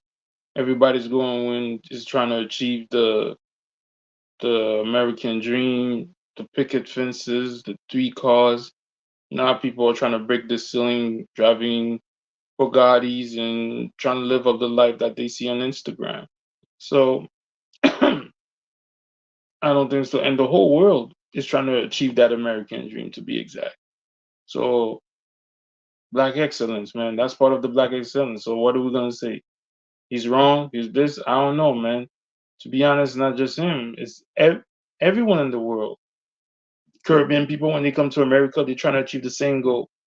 African people who live Nigeria or the Congo or South Africa to come to America, they want to do exactly what that young man just did. So I don't know, man. I really don't know. I don't know. That's what I'm saying. Let me speak for myself. For to be a third world person, the goal that I am trying to achieve is not what the American dream is. It's a human dream. The dream of being able to live in a clean environment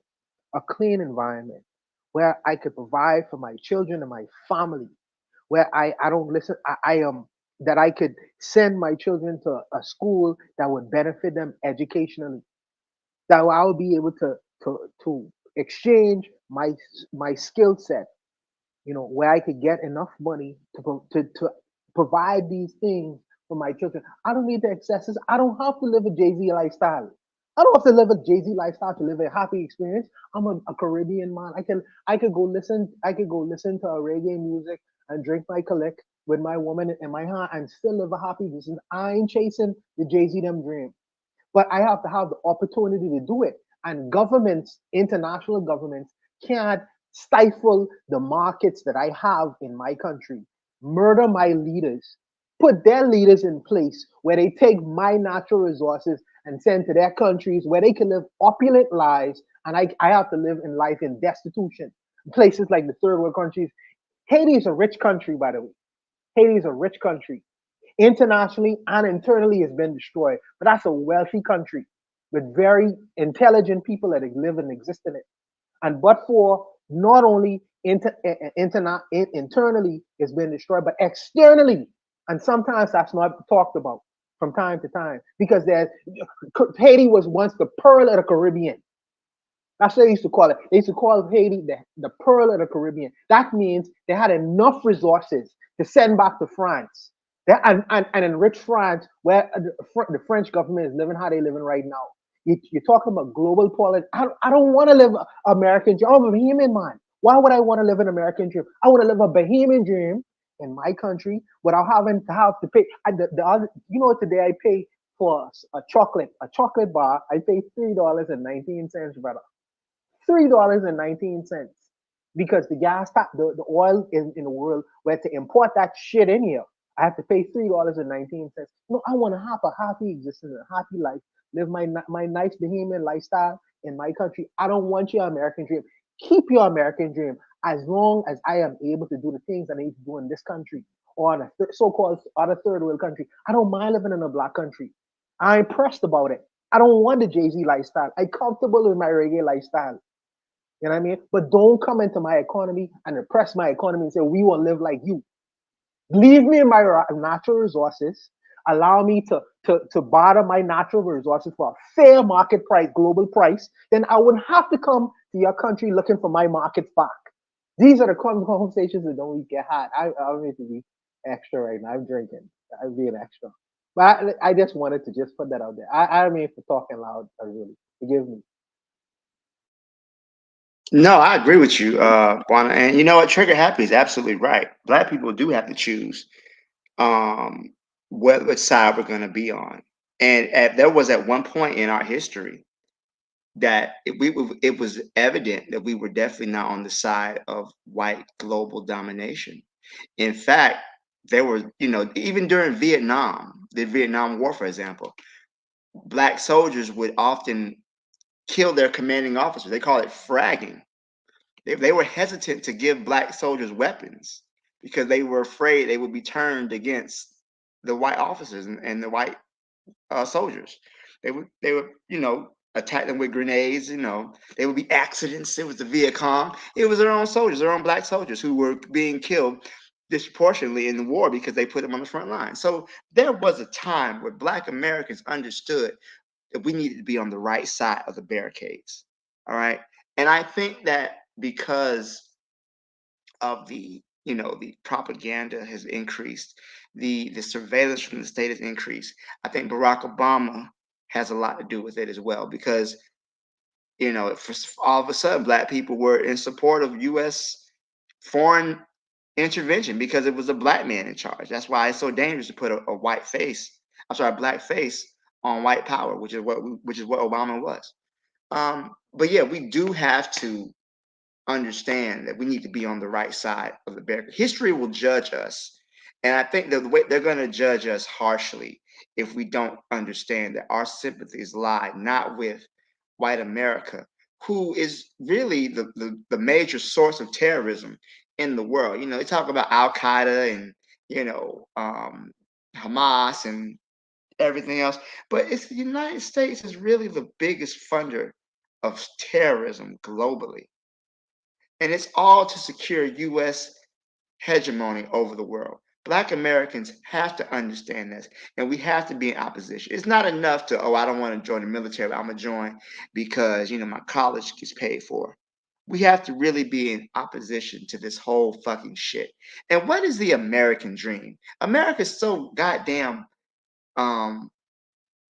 arrogant. They think they have an American dream as opposed to just a dream for every human being to live safe, secure, and happy and provide for their loved ones. That America doesn't have a monopoly on that bullshit. Now, if the feds come and kick in my door, you guys know what it is. But America doesn't have a monopoly on that shit. We really got to start questioning this shit, because this American dream they speak of is built off the genocide of the native people of this continent and the enslavement of African people. And let's just keep it a buck. We got to stop taking advice from people who literally had to create laws to stop from working their own children, not our children, from their own children to death. These Americans don't know what the fuck they're doing. They don't care. They're omnicidal, and they're the biggest threat to humanity that exists right now. Not Hamas, not goddamn climate change, but goddamn the United States and their omnicidal desire to dominate the world. That's the biggest threat. Climate change goes second. Only you got the last word on the prompt. Yeah. So, like you said, yeah. Again, it's not like that's why I said I go by probability. And it's really this. White folk don't need that many of us. Okay? White folk do not need that many of us. One Candace Owens is worth, 2,000, I don't know, rebels or whatever. You know what I mean? They don't need a lot of us to rule us, to run us. That's how it's always been. You go back to colonization. They didn't need to miseducate every freaking African person. They just needed one, they just needed one kid to graduate from missionary school and then, take up the little office that they require to run their corporations. That's it. White folk do not need us. In fact, if you look at the trends in technology, for a long time, people were saying white folk don't even need white folk. Like they were saying machines are going to replace humans. And, you know, the closer we get to what they call AGI, you know, I think artificial general intelligence, I don't know. But the closer you get to, you know, more efficient artificial intelligence and all that kind of stuff, you know, the more human labor is going to be replaced. And nobody knows what that would entail for the white American. But it's already been the case for Black Americans that most of them are just an extraneous population, just an extra population. And I'm not saying this. Dr. King is saying this. Okay, Dr. King was telling us, hey, you know what? We need to get more skills because, you know, unskilled labor is going out of the way. You know, that job you have pushing elevator buttons, you know, that you're not going to have that job anymore. And people were like, nah, man, it's always going to need somebody to push a button in an elevator. You ain't never seen like that. Like, oh, if you go to the museum, you're going to see somebody. Like, literally, only if you go to the museum, you're going to see somebody pushing buttons for an elevator. My point is, a lot of Black, like, you don't need every Black American to choose one way or the other. But most are not. I would say most Black Americans do choose America. Let's just be honest. But you don't need a lot of Black Americans to choose America, right? You just need some of them to choose America. When they choose America, they're going like, and it becomes a question of why wouldn't they choose America? Why wouldn't they? I mean, people in other countries, I think it was Black Steel who said that America has, Black Steel said America has this advanced propaganda. They do. America has damn good propaganda. The president of Russia, Putin, in his interview with Tucker Carlson, pretty good interview, he says America got a damn good propaganda system. So if the president of the second biggest white country on the planet is saying, yo, I can't even come close to the level of propaganda that America has, why would you think Black Americans with no organization, very little wealth, very little, you know, why would you think they could contest against America's propaganda machine? You know, if Russia can't, how could Black Americans? That don't even make any damn sense. But on that point, that same propaganda is pushing that kind of patriotism on Black Americans. You know, I could say, for instance, my family would celebrate July 4th and misgivings. Okay, they're not even fucking like they were born in Jamaica. They're not even like not even like I could be like, hey, you know, maybe I could technically pass for American. They were born in Jamaica. Like they're not even like, they're celebrating waving the American fucking flag. Okay, so if the propaganda reached them and they was only exposed to it for how long, of course it's going to be on the Black American. It's honestly insane for us to think it wouldn't. And granted, I mean, of course, people say, hey, you know, they put up a good resistance. You could say that, right? But, you know, you could say there were some people that did put up a good resistance. Absolutely. But the reality is what you see is a people, you know, heavily under a system who everybody knows is not going to leave the system. And the reality is that there is that phrase, if you can't beat them, join them. Now, I'm not saying join them. Of course not. You know, me personally, you know, I say, look, you can't beat them, beat it. You know what I'm saying? Like leave, right? But if you are saying, look, I can't leave, you know, I got obligation, blah, blah, blah. If you can't leave, guess what? It's like what Matron said. You're just going to have white grandchildren. You're just going to be erased from the face of the fucking planet. You're going to be in Argentina. And I mean, if you're okay with that, because you got to realize a lot of Black people are okay with that. But if you're okay with that, you know, congratulations. But as for me, you know, my thing is that I'm gonna, like, my goal, get my lineage Black. You know, go back to Africa. But as far as, you know, hey, how, you know, what's the easiest, you know, how can you get $1 million? How could you get $1 billion? You know, how could you get money? Yeah, if your goal, and a lot of people in America's goal is money, okay, especially Atlanta, and I'm not saying especially Atlanta because you know, I'm looking at Atlanta today. I'm saying especially Atlanta because Marcus Garvey said it, because Du Bois said it, because sorry, yeah. No, I was agreeing. Everybody understands. Like people back 100 years ago were saying, damn, man, the Black folk in Atlanta sure love money, right? This is like 100 years later, we still like, damn, the Black folk in America. But and I don't know if this guy's from Atlanta. I'm just saying, right? my point is that yeah, if your goal is to get money, right? Yeah, you're probably gonna choose to stay in America. I'm not saying there's not big money in Africa, because there's absolutely big money in Africa. The richest black person in the world is from Africa. But like half of the billionaires are from America, and a lot of the millionaires are from America. So they'll have the black billionaires, and then most of the fucking billionaires on the planet, really. But in that regard, yeah, if your goal, and again, your goal probably is going to be money, get money. If your goal is money, being the white boy's lapdog is what you'll probably want to do. And we all know this. Them boys ain't playing basketball day in, day out because they like the sport. Okay? I mean, sure, the sport is nice, but a lot of them are trying to get discovered. Them boys ain't, them girls ain't on TikTok shaking their ass and blah, blah, blah, because they don't want to go viral.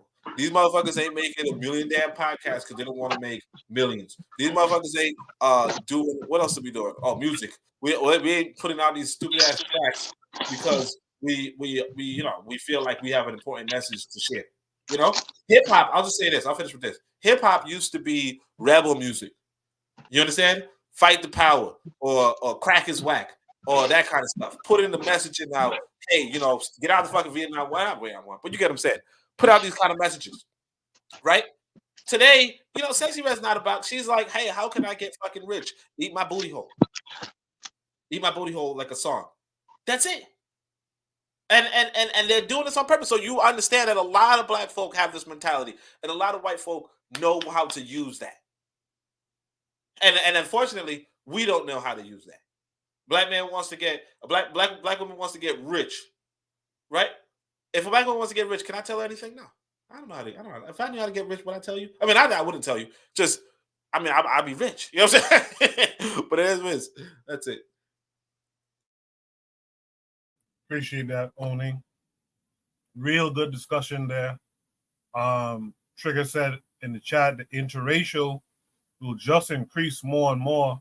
It's just a matter of how fast that process will be. That's a grim but I think sensible view of what's to come. We've seen it before. Let's go to Should Be topic number 4 tonight. Should Be topic number 4 tonight. We're making good time, by the way. Should Be topic number 4 tonight says travel warnings for Bahamas and Jamaica. This came with a link. It's taking us to the end. I'll play it as opposed to having to read the article. Tonight, 2 of the most beautiful destinations in the Caribbean now clouded by a stark warning from the U.S. government amid a rise in violent crime. The State Department bumping up the advisory level from 2 to 3 in Jamaica, urging Americans to reconsider travel there, and updating a level 2 advisory in the Bahamas, telling tourists to exercise extreme caution, though security alerts a response to reports of violent crime on the islands. 65 murders in Jamaica and 18 murders in the Bahamas reported since January 1st of 2024. The U.S. Embassy in Jamaica warning of home invasions, armed robberies, sexual assaults, and homicides, detailing that sexual assaults occur frequently, even at the all-inclusive resorts, and that local police do not respond effectively to serious incidents. In light of these startling numbers, the island's police force increasing patrols and adding officers.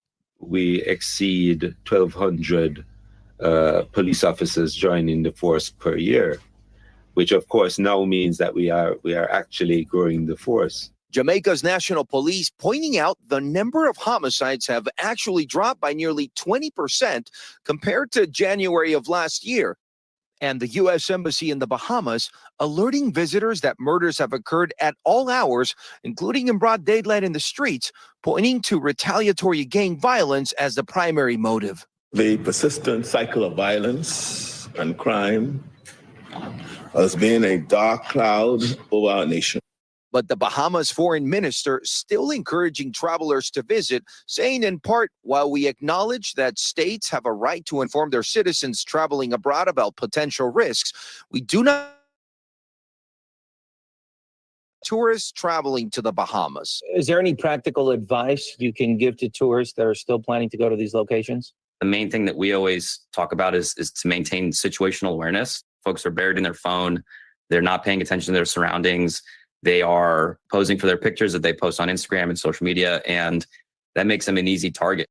Cherie McAlpine, a San Francisco resident who has been traveling to the Bahamas with her family for years, is heeding the increased warnings. Because I spent so much time in the Bahamas, the moment the alert came out, friends and family ping my email and my text messages with notice that the alert had come out and asking me what my plans were with regards to the Bahamas. But still plans to visit the Bahamas in the coming weeks. I will absolutely be more vigilant. I will be more precautious about the places that I'll go. I'll go to well-lit areas. I won't go to places alone.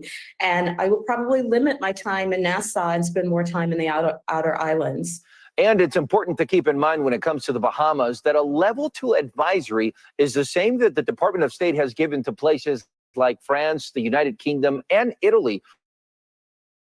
All destinations frequently visited by Americans who, of course, take the necessary precautions. I've been Their bullets ring out in deadly gunfights on the streets of Mexico. Their very presence instilling fear. I don't know why.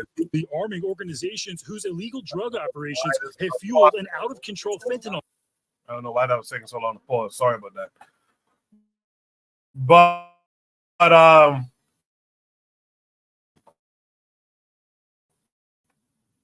But let me stop sharing my screen because that's NBC. By the way, the FIFA content too. Some of you post some stuff that has FIFA content. They stay knocking me for that stuff. So let's not post any FIFA content stuff. But I've been keeping an eye on some of this stuff going on in my hometown.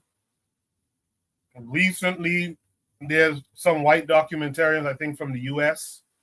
who are documenting gang violence down there. You know, in the last prompt and in several weeks now, we've been talking about it. Like, there's some propaganda campaign, I think, going on for the Caribbean at large, and they starting with us and Jamaica.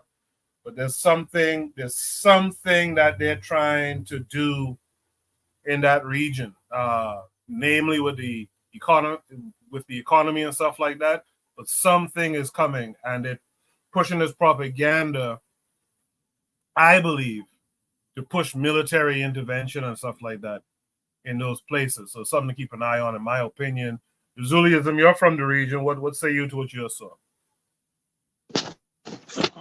I was watching something. Somebody had posted something about they were repudiating exactly that by making their own piece, saying that, yeah, I want to attack Jamaica, but Louisiana, Chicago, Memphis, and other states in America have more violence than Jamaica and Nassau, but yeah, I don't see not to visit there.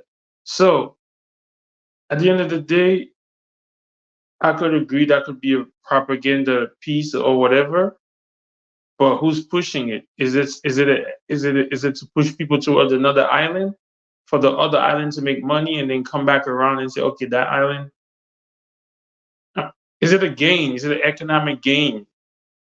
Oh, maybe Jamaica had mad tourism last year, so let's push some towards Trinidad, up towards certain island. Maybe Antigua got a new hotel from Sendos, or let's push them there so we could make money. I don't know, but again, these Caribbean countries cannot survive on tourism alone. If there is gang violence, we all know the reason there's gang violence. Maybe the people in there don't have ways to make a living, and I'm not saying it's right to do that, but again, you got to take these things at face value. The same way we looked at Marilyn Mosby and said that could be a witch hunt. The same thing right here could be a hit. So it's so sad, but I don't know what to say, man. I mean, anytime you visit any countries, you should keep your head on the swivel because you don't know the custom, you don't know the areas, and when people see you as a tourist, a lot of people might want to take advantage because they think you come from America And a lot of us sometimes we go over these Caribbean islands, we showing off, we got this, we got Gucci this, Gucci that, and diamond chains and all of that. So just gotta be careful. That's all I have to say. Yeah, Azuli makes some good points. There is violence, but for America to come finger pointing and finger wagging is peak hypocrisy. Which is why I think they're gonna make this into a thing to try to have military intervention into those countries. But Black Steel, what say you to all of it? I didn't consider the military intervention option, but the Monroe Doctrine is still in effect. The United States feels that the entire Western Hemisphere is their sphere of influence. They really feel that. So I wouldn't be surprised. And it's funny, 'cause towards the end, they say the level 2 designation is the same as France, is the same as several European countries. So this is basically a nothing burger, is what you're trying to say? That France and other countries have high rates of violence. To Julie's point, there's plenty of American cities that have had a lot more than 18 murders since January 1st. And the question is, who's being killed? Is it tourists being killed? Is it the locals being killed? Because I'm pretty sure we add the number of murders in America. Hell, and how many school shootings you go in there and you kill 15 people? Any country needs a travel advisor. It's the United States of fucking America. That's the country that needs a travel advisor. This country, like you said, it's a peak American hypocrisy. How you gonna sit up here and say crime advisor? Probably created due to American economic policies that keep countries in the Caribbean and Latin America from properly developing, taking full advantage of their resources. That's probably why there's crime and violence in these nations, because they're under control of the US economic system, this so-called rules-based international order. But who the fuck makes the rules? America makes the rules. And if you don't like it, well, hell, we got something for you if you don't like it. That is changing. I definitely want, I think sometimes these nations are a little bit too dependent on tourism. So that does need to change. But in the meantime, just keeping yourself safe. We don't hear this type of shit about Mexico. People are visiting Mexico all the time. Mexico, Latin America, the femicide capitals of the world. We talk about femicide against Black people, but Latin America they're the real people out here committing femicide. But you don't hear, oh, you don't go to Mexico. Millions of people go to Cancun and Cozumel all the time. So, like you said, it's real suspicious. They want to try to make it seem these countries with majority Black people are ungovernable, uncontrollable, and hey, we got to send in the military to protect our citizens. Here you go. Here we go again. We got another grenade on our hands. I'll leave it there. Thank you. Thank you for that, Black Steel. Yeah, something Azuli said, and Black Steel touched on it too, which is also true too. Listen, man, you go to a foreign country. How about you? I get the idea. Some people will want to see how the people live. Well, maybe that's not for you.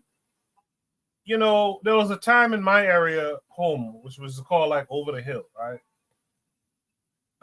You wouldn't see tourists like that. Every once in a blue moon, you see a white person be like, "What the fuck they doing here?"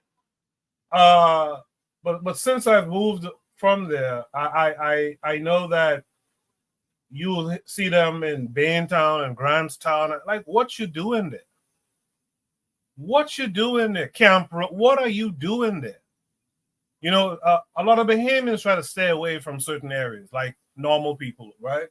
What are you doing there? So this idea that you think you could go to this, in your mind, this primitive place, and you have the run of the shop. You could do whatever you want. No, it doesn't go like that. Mind your manners. Mind your fucking manners sometimes. But most of those murders, from my understanding, are not even tourists anyway. I think it's a rare occasion a tourist, at least in my country, is harmed. I remember a guy, Buana should remember this. He might even remember better than I do. I forgot the guy's name now, but there was a guy who killed a white woman, hired a Bahamian guy years ago, like around 2000 or so. The Bahamian guy to kill her husband while they're on a horse and carriage ride. And I think he was out here on the run and stuff. They had him on America's Most Wanted and stuff like that. Some real weird stuff. But for the most part, tourists aren't harmed in those places, to my knowledge. Buana might have something different. We'll throw it to Buana in a second, but only would say. Yeah, I think well, there's two parts to it. Like you said, maybe it's a front for invasion. That's a possibility, right? But on the other hand, it's like, the way how I live my life is, if I get lemons, I make lemonade. Black folk so dependent on tourism. That's just not what you should be doing. And I'm not saying that there are not American cities that are focused on tourism, because there are. I mean, I'm not sure about which they are. Maybe like Tampa, Florida, or some shit. Maybe Disney World is, or wherever. Orlando, Florida. I don't know where else. New York City, maybe a little bit, but not really. But still, either way, it's well past the time that you should be saying, you know what, this is where my economy should be. We got such beautiful, come enjoy the islands. No, start producing shit. Be productive. You have, like, I'm telling you, man, sometimes I think to myself, I wouldn't mind going to Jamaica. Last time I was in Jamaica, oh my gosh, it's like the economic opportunity there, if you have a little bit of bread, if you have a little bit of change, is tremendous. Like when you realize that, some of the favorite snack in Jamaica might be like some Trinidadian cookies or some shit, right? But the idea is that when you realize that our people or those nations are producing what they consume, right? You could turn up the production 10 times, or you could turn up the trade 10 times. Instead of like let's say, Jamaica has a nice, chip brand or a nice drink brand. They have a bunch of drinks and shit, right? You could sell those in markets around the world. But you have to pivot your economy accordingly. And this whole, hey man, let's attract the tourist dollar. Let's attract the tourist dollar. That's just gonna get you to a lot of process. Like most people traveling, and I'm not even saying this as a passport bro. I'm saying this as an individual. A lot of travel is sex tourism. Not just passport bros and passport hoes, but white folk been on that time, rent a rasta and shit. A lot of travel is just prostitution. And the way how it appears in Africa, at least, a lot of it is children fucking prostitution. Okay? You have to say to yourself, like, it's very, like, not many people are like, hey, you know what, I just gotta get to a lot of people are like, hey, let me get to a beach, but they're like, let me get some dick with the beach. Like a lot of women are saying, let me get some dick with the beach. It's not, I want to go look at this beach. My point is, you have to graduate as a people at some point and say, hey, look, what about we pivot our economy towards something productive because our people are suffering?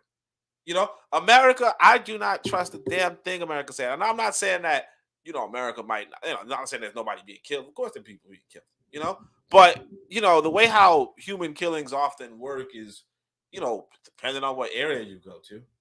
You know what I mean? Like, it's just that simple. Like, Brooklyn's dangerous, but, if you go to my neighborhood, it's not really nothing going on. You know what I mean? Like, I could leave my door unlocked all night, but I don't, but I could. But either way, I don't know if I can leave it open and unlocked, but still. But my point being that, yeah, like of course there's, like, everywhere is dangerous if you go the wrong area, or if you step on the wrong person's toe. You know what I mean? You step on the wrong person's foot. Back in the day, they said, yeah, if you step on somebody's shoe in America or New York, they would have killed you. Somebody would have killed you for stepping on their shoe back in the day. Now, nowadays, it's not really the case, but back in the day, yeah. When I was younger, sure. But my point is this. Yeah, America gives travel warnings for every motherfucking place. Like I said, France was a travel warnings. You know? America is about propaganda. It's about so on and so forth. But that should be your blessing. Now, assuming that doesn't mean it's an invasion, which is a bad thing, but that should mean, hey, look, what about we don't put too many resources in the fucking tourism industry? And what about we start exporting, pineapples, or we start exporting mangoes, or we start, processing mango pie fillings, because a lot of people want to make mango pie fillings. What about we connect with the Food Network, and say, hey, try this, shoot this video of mango pie filling and blah blah blah blah, or mango, whatever. What about we do something like that? Instead of saying, wait, America, why don't you put us on your good list again? Because it's like this is the issue. If somebody says, hey, look, don't go to Oni's house, I'm not gonna be crying. I'm gonna say, good, I ain't want your dumb ass in my house anyway. That's what the Caribbean people should be doing. Because I tell you, sometimes I say to myself, because I'm focused on going to Africa. I'm focused on being in Africa. But sometimes I'm like, yo, I wouldn't mind being in motherfucking Jamaica. When I sat there, I was like, damn, there's so much economic opportunity. If you could just even off of this principle, let me tell you this. Even if you sell the same damn drink, because the drink is gonna cost 100 Jamaican dollars, right? Which is about $1, right? But it's not about $1. It's like really about like 87 cents. But whatever. My point is this: you sell that same thing that's because they treat $100 like we would treat $1. So you buy a bottle of water for the same bottle of water you buy for $1, they buy it for $100, right? So my point is this: if you even just sell that single bottle of water in America, just off of the currency, you're making a profit. Because you're essentially exchanging 100 for 100, for a 1 for a 1, but the currency is worth more. You're essentially just changing 87 cents for $1. And I mean, you might say, well, that's not that. Yeah, I mean, if you could afford to transport it, if you could afford to direct it, if you could afford to organize it, there's so much opportunity just off of that. Just off of trade with America, but not even just America. Trade with Trinidad, trade with Haiti, trade with wherever. If you just do that, you could be set. And the country could be set. The people could be set. But instead, we're like, hey, y'all want to come see this beach? Nobody gives a fuck about no beaches.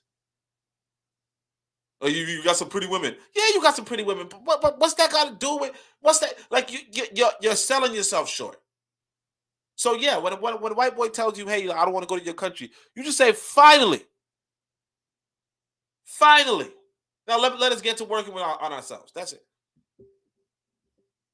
Okay, so I agree with everything that. Hold on, boy.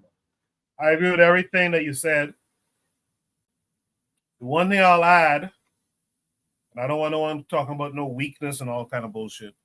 One thing I'll add is there have been Caribbean countries that did do just that, and the U.S., going back to Black Steel's Monroe Doctrine, the U.S. sabotaged those efforts. Dominica had the banana going on. They got Chiquita banana to sabotage that. I think they got them from Mexico or some shit.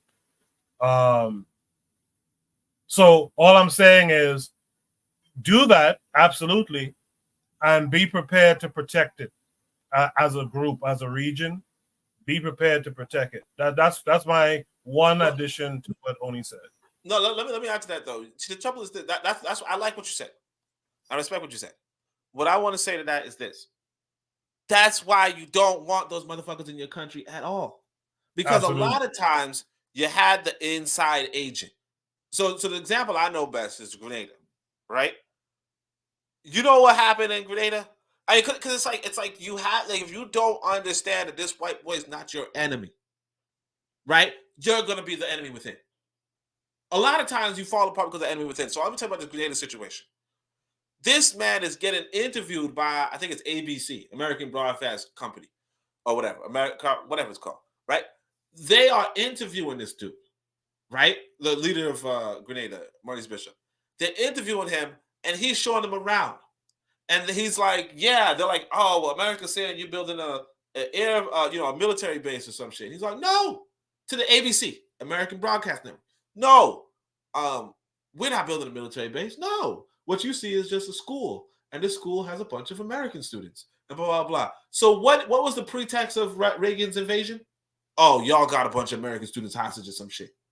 Like you got to realize these white boys look for a pretext, especially on the stage. And I'm not saying that they always have a pretext or they always so on and so forth, but you gotta see, like, for instance, you look at what Israel's getting away with, right?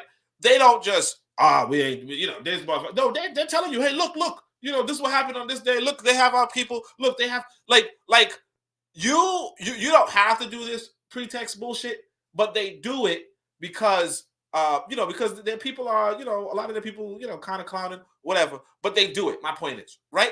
So you don't give them anything. You don't give them anything. And the problem is this: when you have the tourism, you're giving them fuel, because all it takes is one American to say, "Oh no," and they've been doing this they've been doing this so long. It's not even funny. Like, I was just reading about, what country was I reading about? The Mutapa Empire. Okay, now when I say Mutapa Empire, people are like, "What the fuck are you talking about?" Yes, an empire back in South Africa. Okay, once upon a time, I think it was the Mutapa Empire we're talking about, but once upon a time, there was this empire in Southern Africa, like 15 something, whatever, right? And the Portuguese came in, and the Portuguese pretty much sent some missionary up there, and the missionary was well received, well treated, whatever. Then the missionary died. And then Portugal was like, okay, time to invade. Okay? So they've been doing this from 15 something, and we still saying to ourselves, I can't wait to open the doors. I can't wait to open, I want some more tourists. The tourists are a trick. Because see, we heard 65 people dead, and that was, okay, that's fine. Right? We suspect none of them were Americans. But guess what? If you have 20 Americans dead, yeah, America might say, I'm going to fucking invade. And you're going to be the dummy who allowed 20 Americans into your fucking country when America is the biggest exporter of terrorism. That's all I'm saying. Yeah, and to add to that list I was given to, they stole the pineapple from us, from the Bahamas, and started growing it in Hawaii too. Yeah, so you have to, only just backed up my point, you have to be able to protect what you're doing as well. Trigger Happy 262 in the chat says that's why a strong Africa is important, because Africa can't protect our people in the Caribbean too. The Caribbeans, naturally being islands, will be at the whims of America. With that said, let's hear from Buana, who's heard from all of us. What say you? Yeah, so it was an interesting discussion, man. Many things were said. Let me first deal with this. When they talk about the Bahamas, Koku say he's from Over the Hill. And let me tell the audience who doesn't know, Over the Hill is not an easy place. It's like you saying I'm from Kingston, or it's like a Italian person saying I'm from Sicily. The man you hearing on the microphone, probably 99.9% of the brothers he probably would have grown up with would never have this experience. He's an exceptional individual to be able to do the kinds of things that he's doing, coming from the place he's coming from. Let me just say that.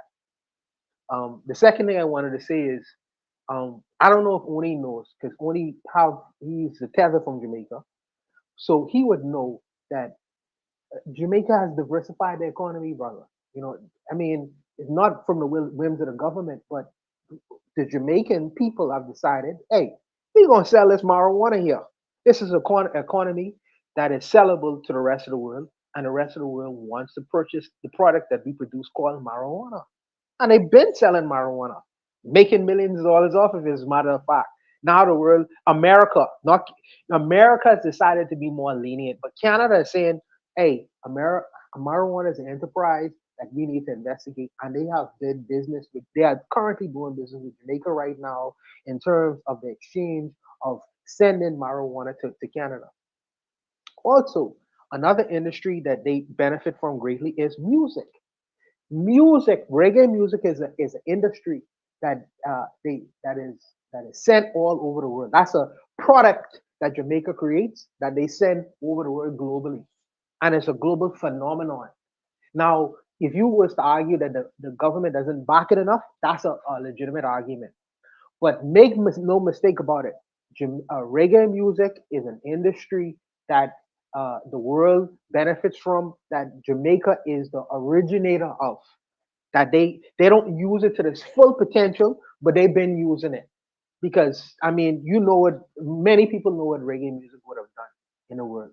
So that is an industry as well. Not only that, some people drink Red Stripe. Tonight I drink in Appleton. The alcohol industry is an industry is also talks about the diversification of the economy. It's not just tourism. It extends beyond that. But if you don't know, you would just think it's just tourism. Now, it's not to say that tourism is one of the major things that bring in a lot of that money, but reggae music, marijuana, all these things are younger industries. They need some time to develop to the point to where they making the same amount of dollars that the economy of tourism brings in. But they are developing, that they have diversified the economy. We have not. We have not to the extent of Jamaica. Trinidad, with the exploitation of Carnival and what they doing, big business, big business. We'll get there. I think eventually we'll get there in terms of diversification. We have not gotten there yet. Let me also say this, because this is a teachable moment for people who don't know. My brother, like Black Steel. Black Steel, you see how they keep us in line in the Bahamas? They issue threats against our economy when we don't do their bidding in the world global. Let me explain myself. Now, we have been doing big business with America for many, many years. But as an independent countries can decide who they want to do business with. Now you see the Chinese government want to do business with places like Jamaica and the Bahamas. We have a multi-billion-dollar hotel in the Bahamas from China, from the money is coming from China.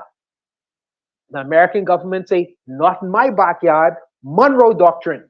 We're gonna issue a threat with our so-called citizens of our country and say, well, if you patronize these people, here's the things what could happen. Really, they ain't gonna tell you the truth. The truth is they don't want you to do business with others. Because Monroe Doctrine says this is our backyard. You only can do business with us. So who are you as an independent nation deciding to do business with other people in the world besides us? So they issue a so-called travel warning with their citizens. It's not to suggest, and it's what's break my heart sometimes is the black woman. They use the black woman. The black woman say she afraid of other black people who look just like her. Look just like her. Say, well, I could take that advice, and I could be careful. Like you ain't gonna be careful in traveling around in the United States of America. You have to be careful in the Bahamas. Come on, man. Use your brain. What happened? What happened? Use your brain. Use your brain. They bluffing you. You've been to the Bahamas. You experienced the Bahamas, and you're afraid to be around your own people who look just like you, but with having a different accent. Another thing. Let me add another fuel to the fire.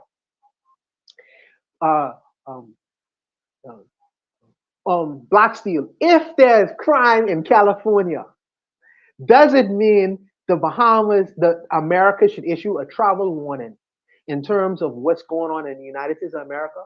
Of course not. America is 51 states. California is one state. Why should I issue a travel warning against the United States of America when only the criminal activity only happening in one state? It's the same argument. Or if I was to say there's crime happening in Port-au-Prince. Okay, Port-au-Prince is one area of Haiti. What about the other areas? Do the Americans question the other areas? No, they can say it's in the whole of Haiti or it's in the whole of the United States. When it's just the issues are just really happening in one place. I live in Nassau, so of course, Mike, we could talk about Nassau for days. But there are other islands that exist have never seen no kind of level of crime ever. They don't say Nassau is just one place. And Nassau is the smallest island in the Bahamas. The smallest island. You have many other islands in the Bahamas. But the international media says the Bahamas. You could go into different islands of the Bahamas and never see crime. Or even had idea. You could go in some places in the Bahamas where you could just leave your money on the table and they operate off a trust. You could get whatever you want out of the store and just leave your money on the table. No one would ever question you. These kinds of things exist in the islands of the Bahamas.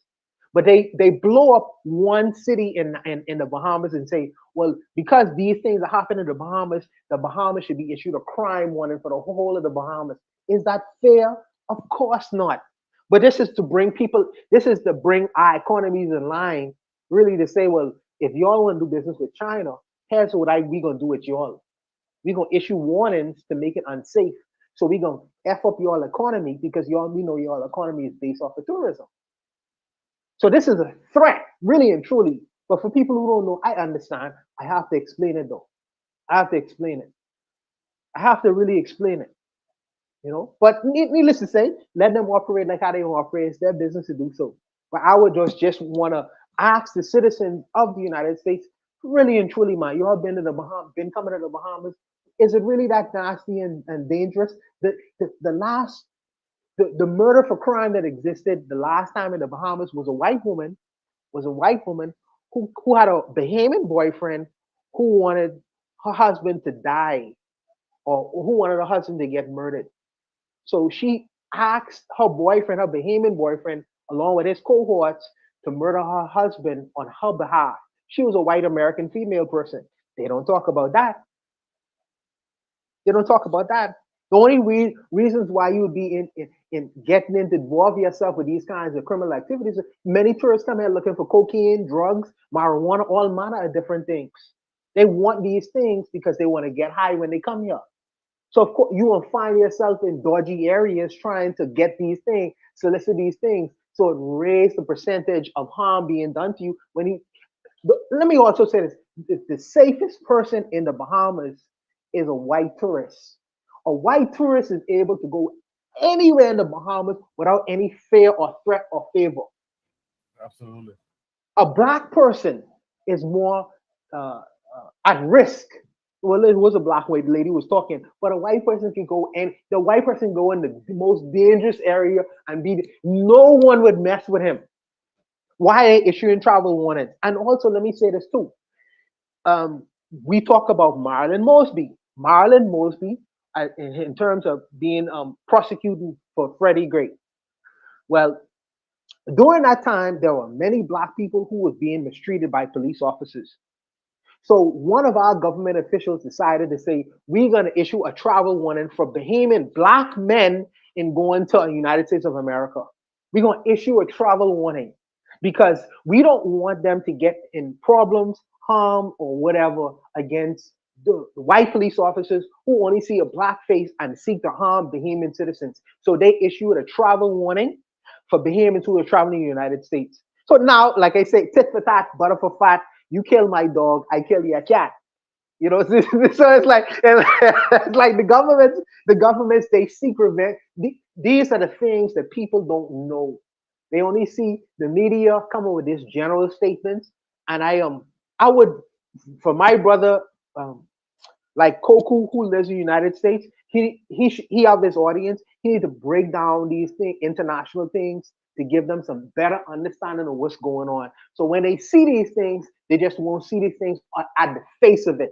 They can get underneath the surface of things that why is these things happening? Because we have no greater crimes than any other country in the world, brother. Believe you me.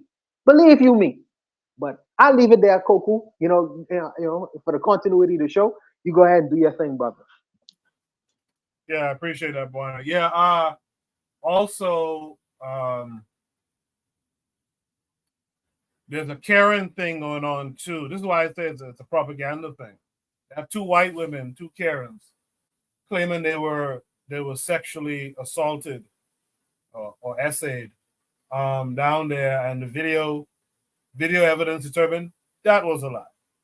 So they don't come back and talk about these things. There's a lot of hoopla when the accusations are made, but then they don't come back and talk about when it's been debunked.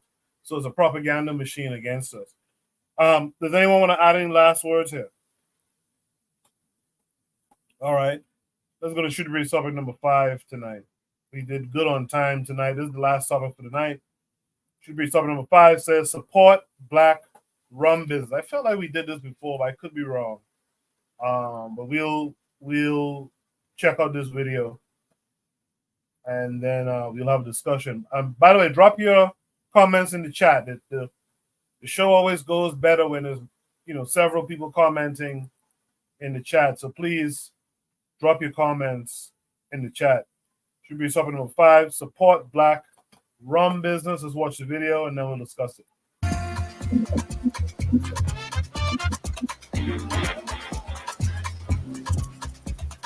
This might seem like a vacation, but for entrepreneur and Trinidad native Mark Quis. Ready?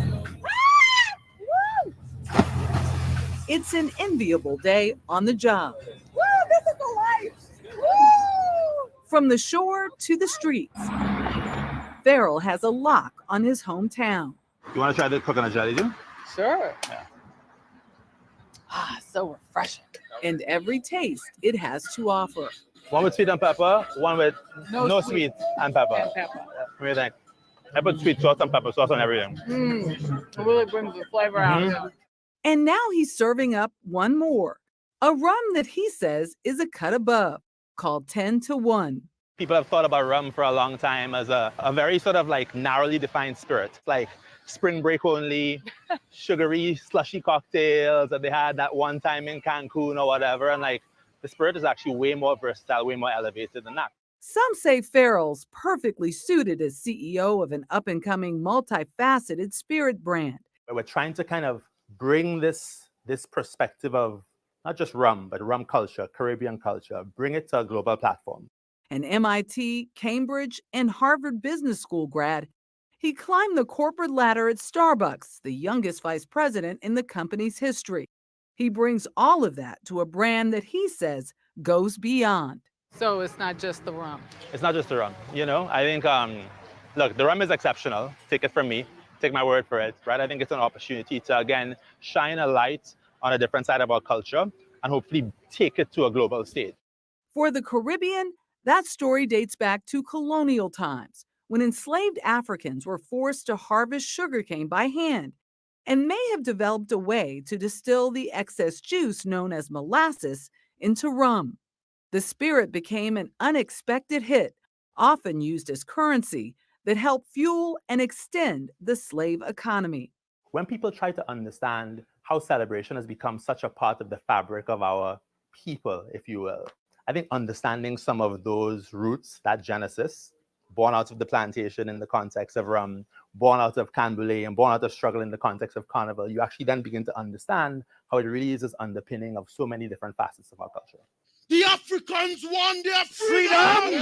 The Canboulay ceremony originated in the emancipation of slaves in Trinidad in 1838. As seen in this reenactment, the burning of sugarcane was symbolic of suffering and resistance. In 1881, the British government tried to stamp out the annual celebration, leading to riots. Modern-day carnival has its roots in that history and is now known as one of the greatest street parades in the world. An energy Farrell is trying to bottle, with ambassadors who take 10 to 1 to another level. Pop star Sierra is now an investor. It was a pretty magical moment. I mean, C is C of Sierra. Ooh. Sierra. Now she's amazing. She, in so many ways, is emblematic of a lot of the elements of Caribbean culture I was mentioning that I think we want to put on a global stage. Somebody who is spontaneous and optimist, has range, elevated, but doesn't have an overly exclusive vibe to them. They're willing to welcome others in. Also important, elevating local celebrities like artist Jimmy October. When you whine like this and you move like that, you can't help but move, right? You have to do it. Yeah. Who's carving out his own genre, New Calypso. I mean, I think of Calypso, I think of Harry Belafonte. Bringing something called New Calypso is paying respect to what has passed and what is already here, but adding a little bit of new youthful energy into it. So let's be super clear. There's this whole new generation of creators. I call them creators of culture. And you'll see them doing their thing in music, and you'll see them doing their thing in fashion, and you'll see them doing their thing in art. And what I love about this new generation, hopefully I'm a part of it, is I think you are. You think I'm a part of it? Absolutely. Right, cool. What I love about this new generation is we are doing it unapologetically. So where are you taking me? Taking you inside 36 Cornelio, which is a really cool little fashion forward boutique. Wow. Designer and FIT grad Levi Marcus is part of it too. He has a clothing line collaboration with 10 to 1. I think the Caribbean has a lot of global influence, but we don't get the credit that we deserve. And ultimately, I think working with Mark, you guys come in here, giving us the opportunity to put our culture out there is really important. 10 to 1 stands for many things. The Federation of 10 Nations that unified their economies from 1958 to 1962. And its initials even mimic that of Trinidad and Tobago. So it's a little hidden shout out to the home country. It's on there as well. That's right. We're thinking. A shout out that is making waves in America in Michelin-starred restaurants like 11 Madison Park and new hotspots like French Indonesian eatery Wayan. It all keeps Farrell pretty busy, branding, selling, reimagining, drawing inspiration from his family, his friends, and his fellow creatives. For him, 10 to 1 is a way to show the world that there's no place like his home. I would love for 10 to 1 to be category redefining. Success is all about like the value that you claim. I think significance in a lot of ways is about what you are able to contribute. For me, it's important that like as part of what 10 to 1 does on this journey is that it provides a little bit of a platform, provides a little bit of a voice, continues to elevate our view of the culture that I'm so proud to be a part of, right? Like if that doesn't shift as a part of 10 to 1's continued growth and success, then it feels like an incomplete story to me.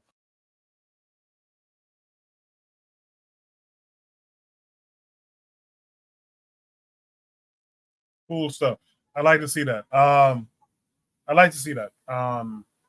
And by the way, that story that Oni was mentioning about Trinidad producing products in Jamaica or exporting to Jamaica, I'm gonna try to remember to bring that prompt next week.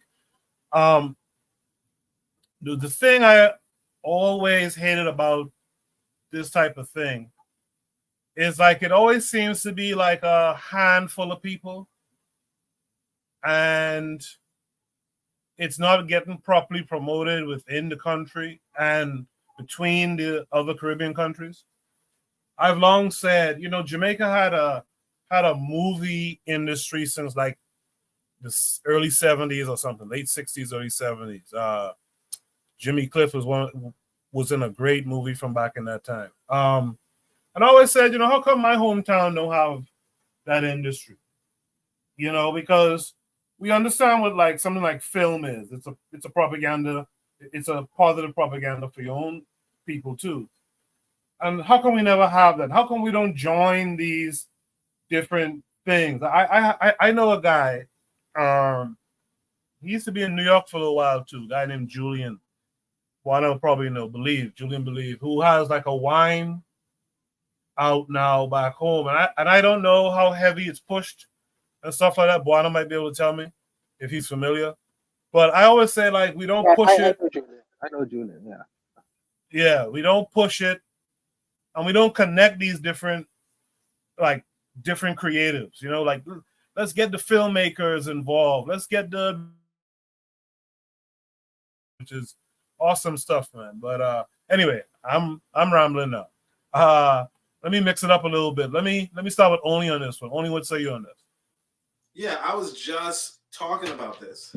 I was literally just saying, hey, look, what Caribbean people, like when you go to Jamaica or when you go to Caribbean islands, there is a lot of opportunity for you if you can do if you know your shit. This guy goes to, what is it, MIT, Harvard, he knows his shit, but he goes back home and he creates alcohol, a rum. He says, hey, look, this is what the market wants. This is what I could do, and that's it. That's what you're supposed to, like. I just said this. I said, this is what I want to see more of. And this is the thing that you can do. And the brothers live in proof. Now, I like the fact that they mentioned that he sponsored like a musician. I never watched this lady's video. I can't remember her name now. But I think I put it on the community tab. There's this lady named I don't remember her name, but she makes that song "Make Me Water" or "Make Me Sweat" or something like that. And some white boy sponsored that shit. You know, so all over her music video, you could see they're just, you know, showing off the brand of their alcohol type shit. Like, we don't notice, but a lot of the entertainment industry is being supported by these kind of people, these producers, these advertisers, so on and so forth. But either way, I'm just saying to myself, I'm saying to us as a people, like this, like there's so much opportunity in the Caribbean, right? And I kind of want to drink this guy's rum. I'm actually a rum man myself, right? So I mean, obviously, right? But I'm saying that, you know, there's just so much opportunity for wealth. There's so much opportunity for us as a people. And I mean, granted, it's a little harder if you don't have it. You know, this guy going to a bunch of Ivy League schools, you know, he could get it, right? Pause. Right? But like he could get wealth, right? But what I'm saying is that if you find yourself in that position, and a lot of us are in that position, right? Leveraging. Too many of us do not leverage the opportunities we have in front of us. And then we complain, oh man, why does white boy don't want to, you know, white boy, blah, blah. Of course the white boy is not your friend. The white boy is not your friend. And you know, until you figure out the white boy is not your friend, you know, you're always going to have a hard time. But anyway, that's all I want to say. I mean, obviously you support this brother. That's it. Yeah, I'm looking forward to drinking some 10-1, to be honest. Black Steel, what say you? I don't have anything negative to say about this. This is a very positive story, and I wish this brother all the success in the world. Yeah, I'm not familiar with. Never heard of this rum. I'm not much of a rum drinker myself, but I'll try anything. I'm looking forward to maybe getting a hold of some of this if it comes to the U.S. And I think it's definitely going to be a success. I'm always happy to see Black people, African people expand business and work together and create industry. This is exactly what we were talking about in the previous prompt. Not limiting your stuff just to tourism. Now, you know, you get a Black-owned spirit like that. That's gonna be huge. I wish him all the success in the world. Oh, who was that? Sierra with it? Oh yes, it's already getting all right. I already see. I see him. All right. That's all. I'll leave it there. Oh, who's All right, the thank reporter you. was nice looking too, or so, you know. I guess I play in the snow a little bit. Ah, boy, thank you for that, Black Steel. Let's throw it to our boy who's a creative Caribbean guy as well. Zuli, what say you to this?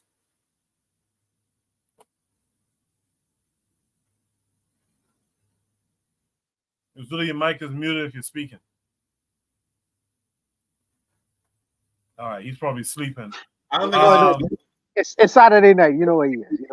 Yeah, by the whole house. Let's have from Buana. Yeah. So, I just want to say that if it's in New York restaurants, because they said it was in New York restaurants, I'm sure it's in New York right now. So the brothers got to get a bottle. I don't know if it reached South Florida yet, where Black Steel is. I guess when I don't even know if Black Steel is a drinker.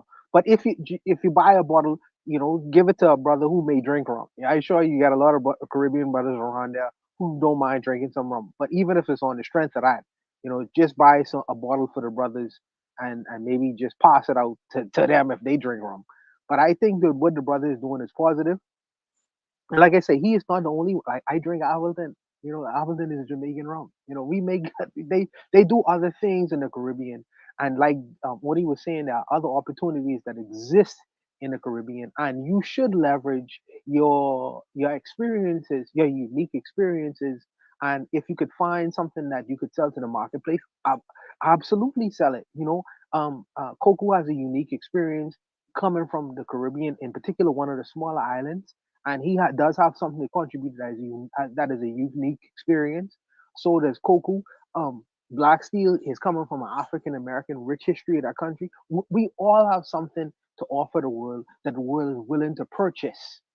You know what I mean? And this guy is able to produce a product that is sellable. I was watching a program by this Nigerian brother. He made a movie called The Mother of George, and it's a Nigerian movie that took place where the guy was filming in New York City, and automatically I was wondering to myself, did his really see this? Did his really see this? You know, the mother of George. Did he watch this movie yet? You know, because I automatically was thinking about him. There are obviously we could use our talents to be marketable to the world, to offer something, whether it's a service or a product that people are be willing to buy. You would be surprised. You would be surprised. And I think that the first tack we should not take is the fact that it's not sellable, it won't work or whatever. Try it. You will never know that the people will be willing to purchase, buy, or patronize the many different skill sets that we actually have. Because as I said before, the world is based off a bluff.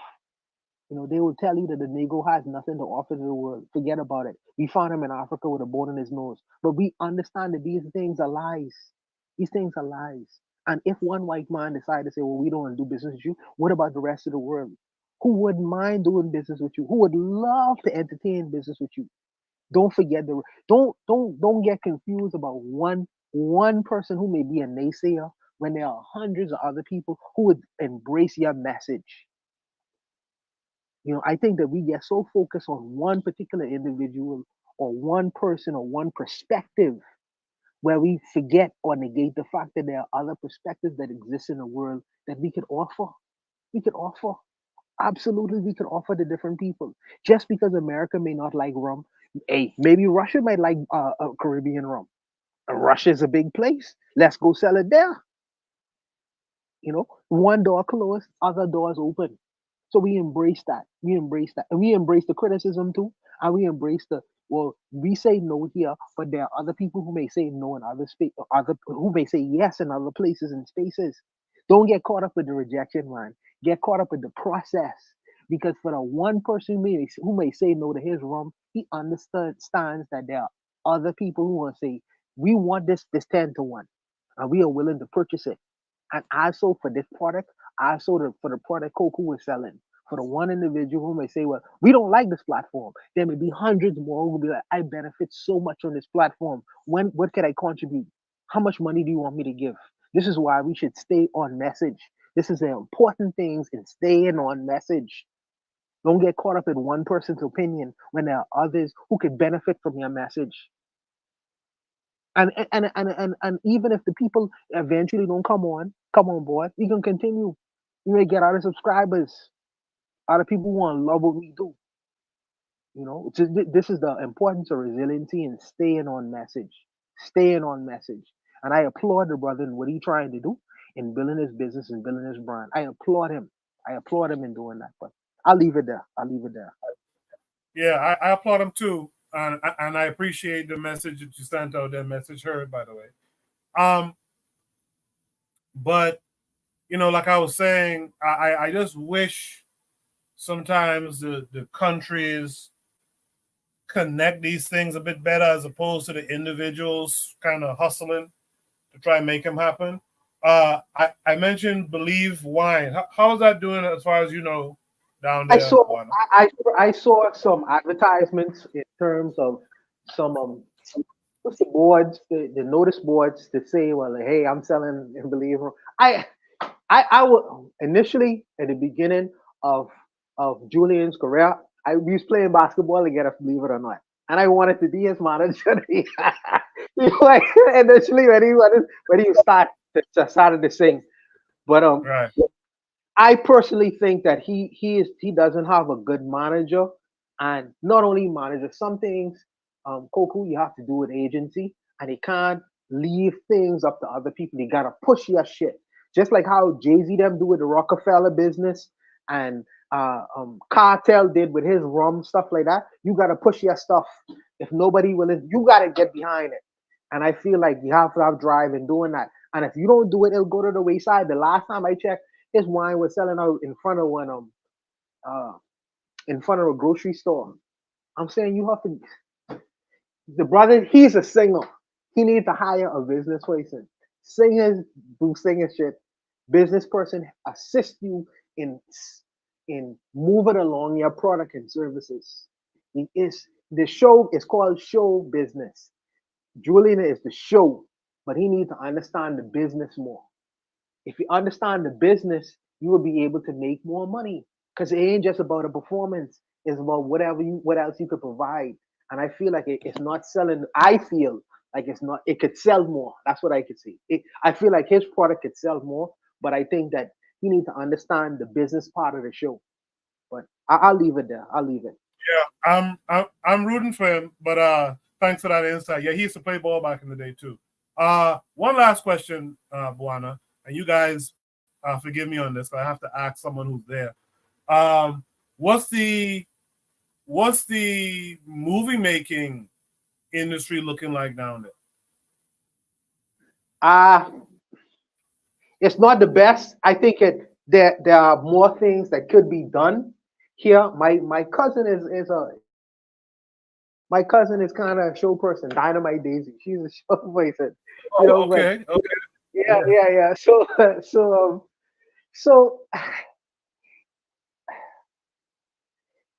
we need more movie writers. They have a small, I think it's growing, but I think that they could use the example of Nigeria in terms of making guerrilla style films, making films cheaply and selling it internationally where you can make a product from it.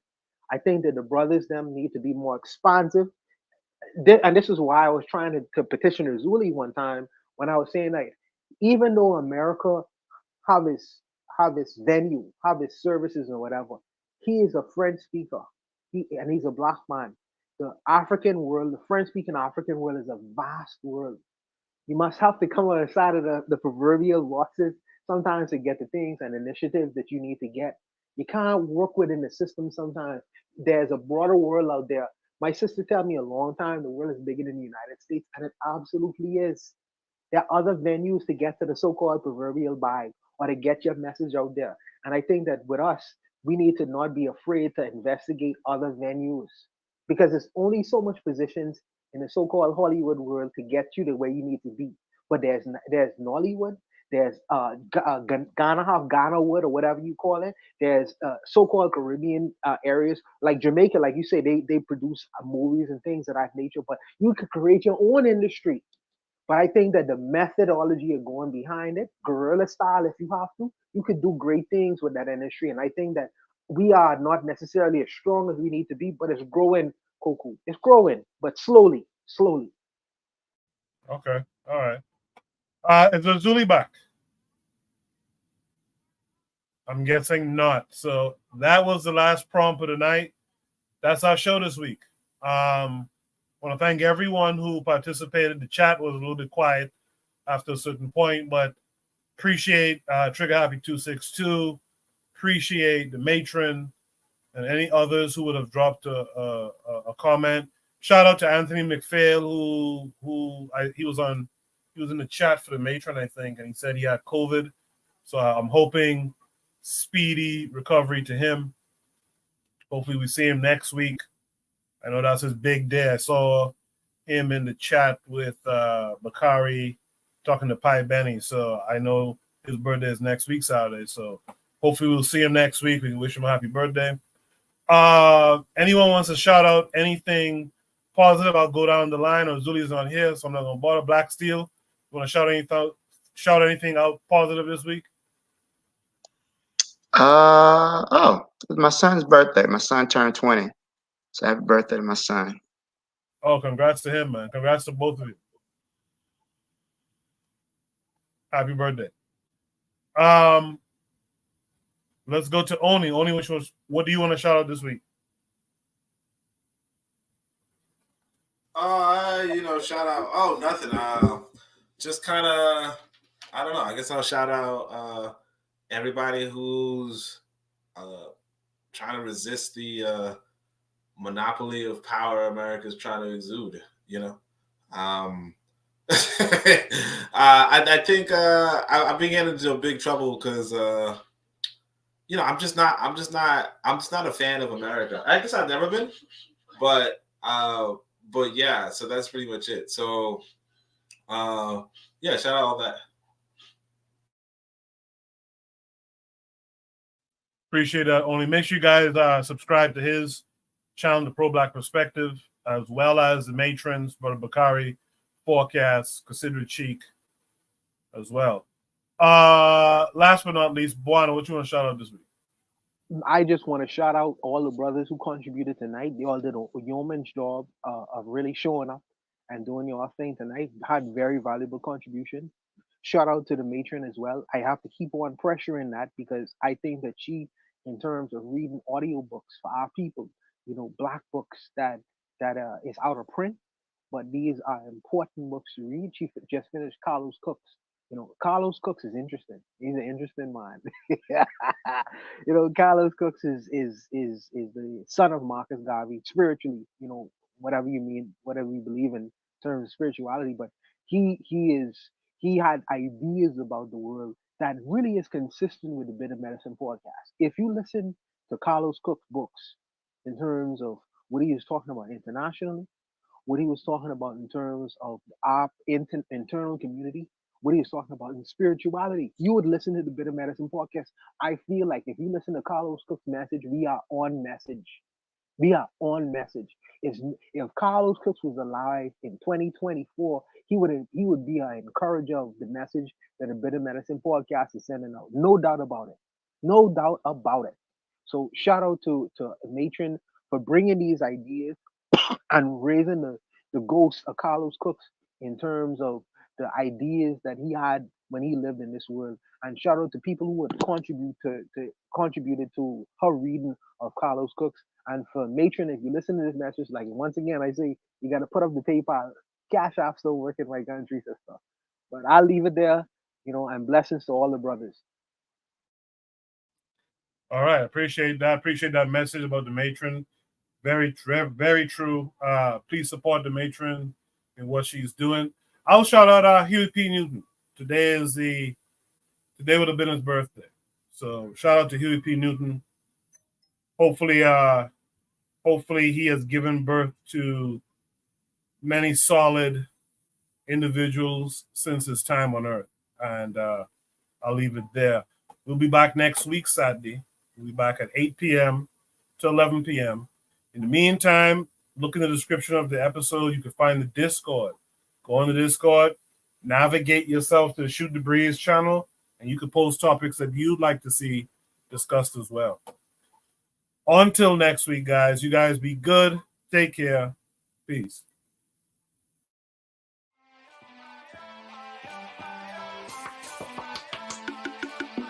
Thanks for listening to the Bitter Medicine Podcast with your host, Koku.